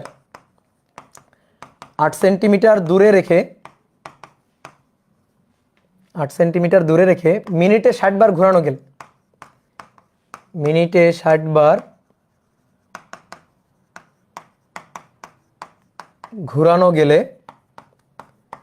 13 সেন্টিমিটার দূরে রেখে কতবার ঘোরানো যাবে? 13 সেন্টিমিটার দূরে রেখে কতবার ঘোরানো যাবে? এটা ঠিকঠাক কোশ্চেন। ঠিক আছে, 13 সেন্টিমিটার দূরে রেখে কতবার ঘোরানো যাবে? তো চলো এবার করে ফেলি। এই যে এটা হচ্ছে চাকতিটাকে একটু বড় করে আঁকি। এটা হচ্ছে চাকতি, এটা হচ্ছে এর কেন্দ্র, তো চাকতির উপর বস্তুটা আছে কত দূরে? 8 সেন্টিমিটার দূরে। 8 সেন্টিমিটার দূরে এখানে বস্তুটা আছে, ঠিক আছে, 8 সেন্টিমিটার দূরে। তো এবার 8 সেন্টিমিটার দূরে যখন আছে, এরকম একটা বৃত্তার পথে ঘুরতেছে, মিনিটে 60 বার করে আমি ঘোরাচ্ছি, মিনিটে 60 বার। তো এই যে ব্যাসার্ধটা, এই ব্যাসার্ধটাকে আমি বললাম r1, এটা হচ্ছে 8 সেন্টিমিটার। তো এইবার দেখো বস্তুর ওজন কাজ করছে নিচের দিকে mg, তলের অভিলম্বিক প্রতিক্রিয়া উপরের দিকে r, এবার ছিটকে বাইরে বের হয়ে যাবে, তো তার জন্য ছিটকে যাইতে দিবে না, তাহলে ফ্রিকশন তাকে টেনে ধরছে, এইটা হচ্ছে friction force, static friction, that is Fs। তো কেন্দ্রমুখী বলের যোগান কার কাছ থেকে আসবে? ফ্রিকশনের কাছ থেকে আসবে। তাহলে এই যে ফ্রিকশন কেন্দ্রমুখী বলের যোগান দিচ্ছে, Fc Fs এর যোগান দিচ্ছে। তাহলে এবার r সমান কত? mg, r সমান হচ্ছে mg, আর Fs এইটা সমান হচ্ছে Fc, Fs এটা সমান Fc। এবার একটু বোর্ডে দেখো, যেহেতু মিনিটে 60 বার ঘোরানো হচ্ছে, দ্যাট ইজ ওমেগা, তাহলে আমরা Fc কে m ওমেগা স্কয়ার r এই ফরম্যাটে লিখবো, m ওমেগা স্কয়ার r এই ফরম্যাটে লিখবো, ঠিক আছে। তাহলে m ওমেগা স্কয়ার r1, আর Fs হচ্ছে ফ্রিকশন হচ্ছে মিউ ইনটু r, আর r মানে উপর থেকে mg, তাহলে একবারে লিখে দিব মিউ ইনটু mg, ঠিক আছে। এবার m আর m কাটাকাটি, দেখো রাস্তার ঘর্ষণ গুণাঙ্ক বা চাকতির ঘর্ষণ গুণাঙ্ক সেটা গিভেন, এটা না দেওয়া থাকলেও কোনো সমস্যা ছিল না, 0.12 গিভেন, 0.12 গিভেন। তাহলে তুমি একটু খেয়াল করে দেখো যে আমি 8 সেন্টিমিটার দূরে রেখে মিনিটে 60 বার ঘোরাচ্ছি, তো বলা হচ্ছে 13 সেন্টিমিটার দূরে রেখে মিনিটে আমি কয়বার ঘোরাইতে পারবো?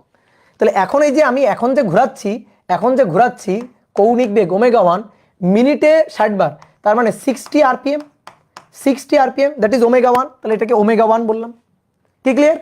এইবার এরপরে যখন ধরো পরবর্তীতে চাকতির উপর, এখন তো আঁকার জায়গা নাই,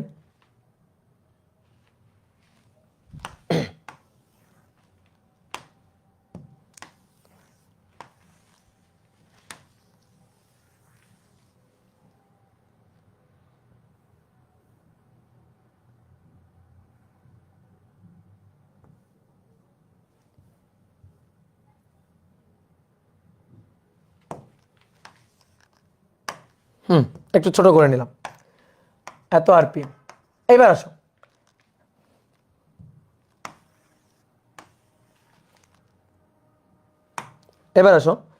যখন এবার চাকতিটাকে আমি ঘোরাবো মিনিটে কতবার, সেইটা আমি বের করতে চাই, ওমেগা 2। তো এবার আমি বস্তুটাকে কত দূরে রাখবো? 13 সেন্টিমিটার দূরে রাখবো। তাহলে এবার থাকবে 13 সেন্টিমিটার দূরে, এই যে এইখানে থাকবে ধরো, তাহলে এটা r2, এটা হচ্ছে 13 সেন্টিমিটার। তাহলে ঠিক এখানেও অ্যানালাইসিস করো, তাহলে এখানে নিচের দিকে ওজন mg, তলের অভিলম্বিক প্রতিক্রিয়া উপরের দিকে r, তারপর এটা হচ্ছে এদিক বরাবর কেন্দ্রমুখী বলের যোগান, সেটা হচ্ছে Fs দিবে কেন্দ্রমুখী বলের যোগান, এই Fs কেন্দ্রমুখী বলের যোগান দিবে, দ্যাট ইজ Fc, তাই তো? তাহলে r সমান কত? mg, এই যে r সমান mg, ওকে ডান। কেন্দ্রমুখী বলের যোগান কে দিচ্ছে? Fs, তাহলে F C equal to F S. Okay, তাহলে F C equal to M omega square R F S mu R, R মানে এম জি। ওকে ডান।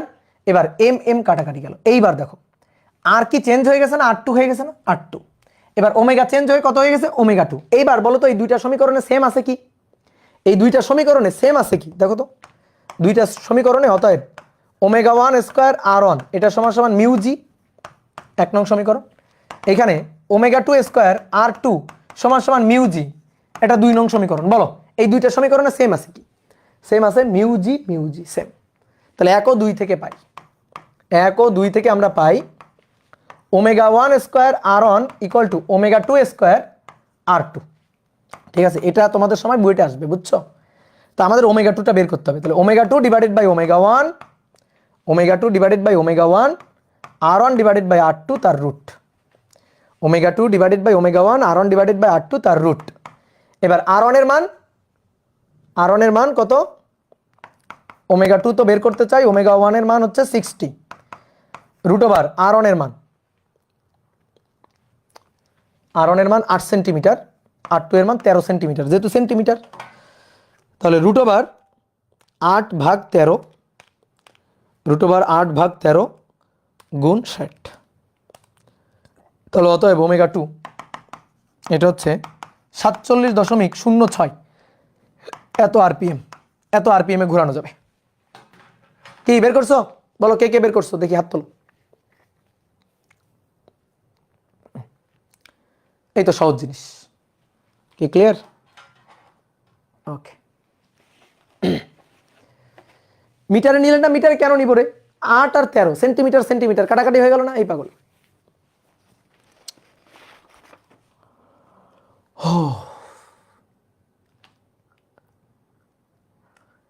আপনার কষ্টে কেন্দ্রে দিয়েছি, কেন্দ্রে দিয়ে আর কি করবা বলো।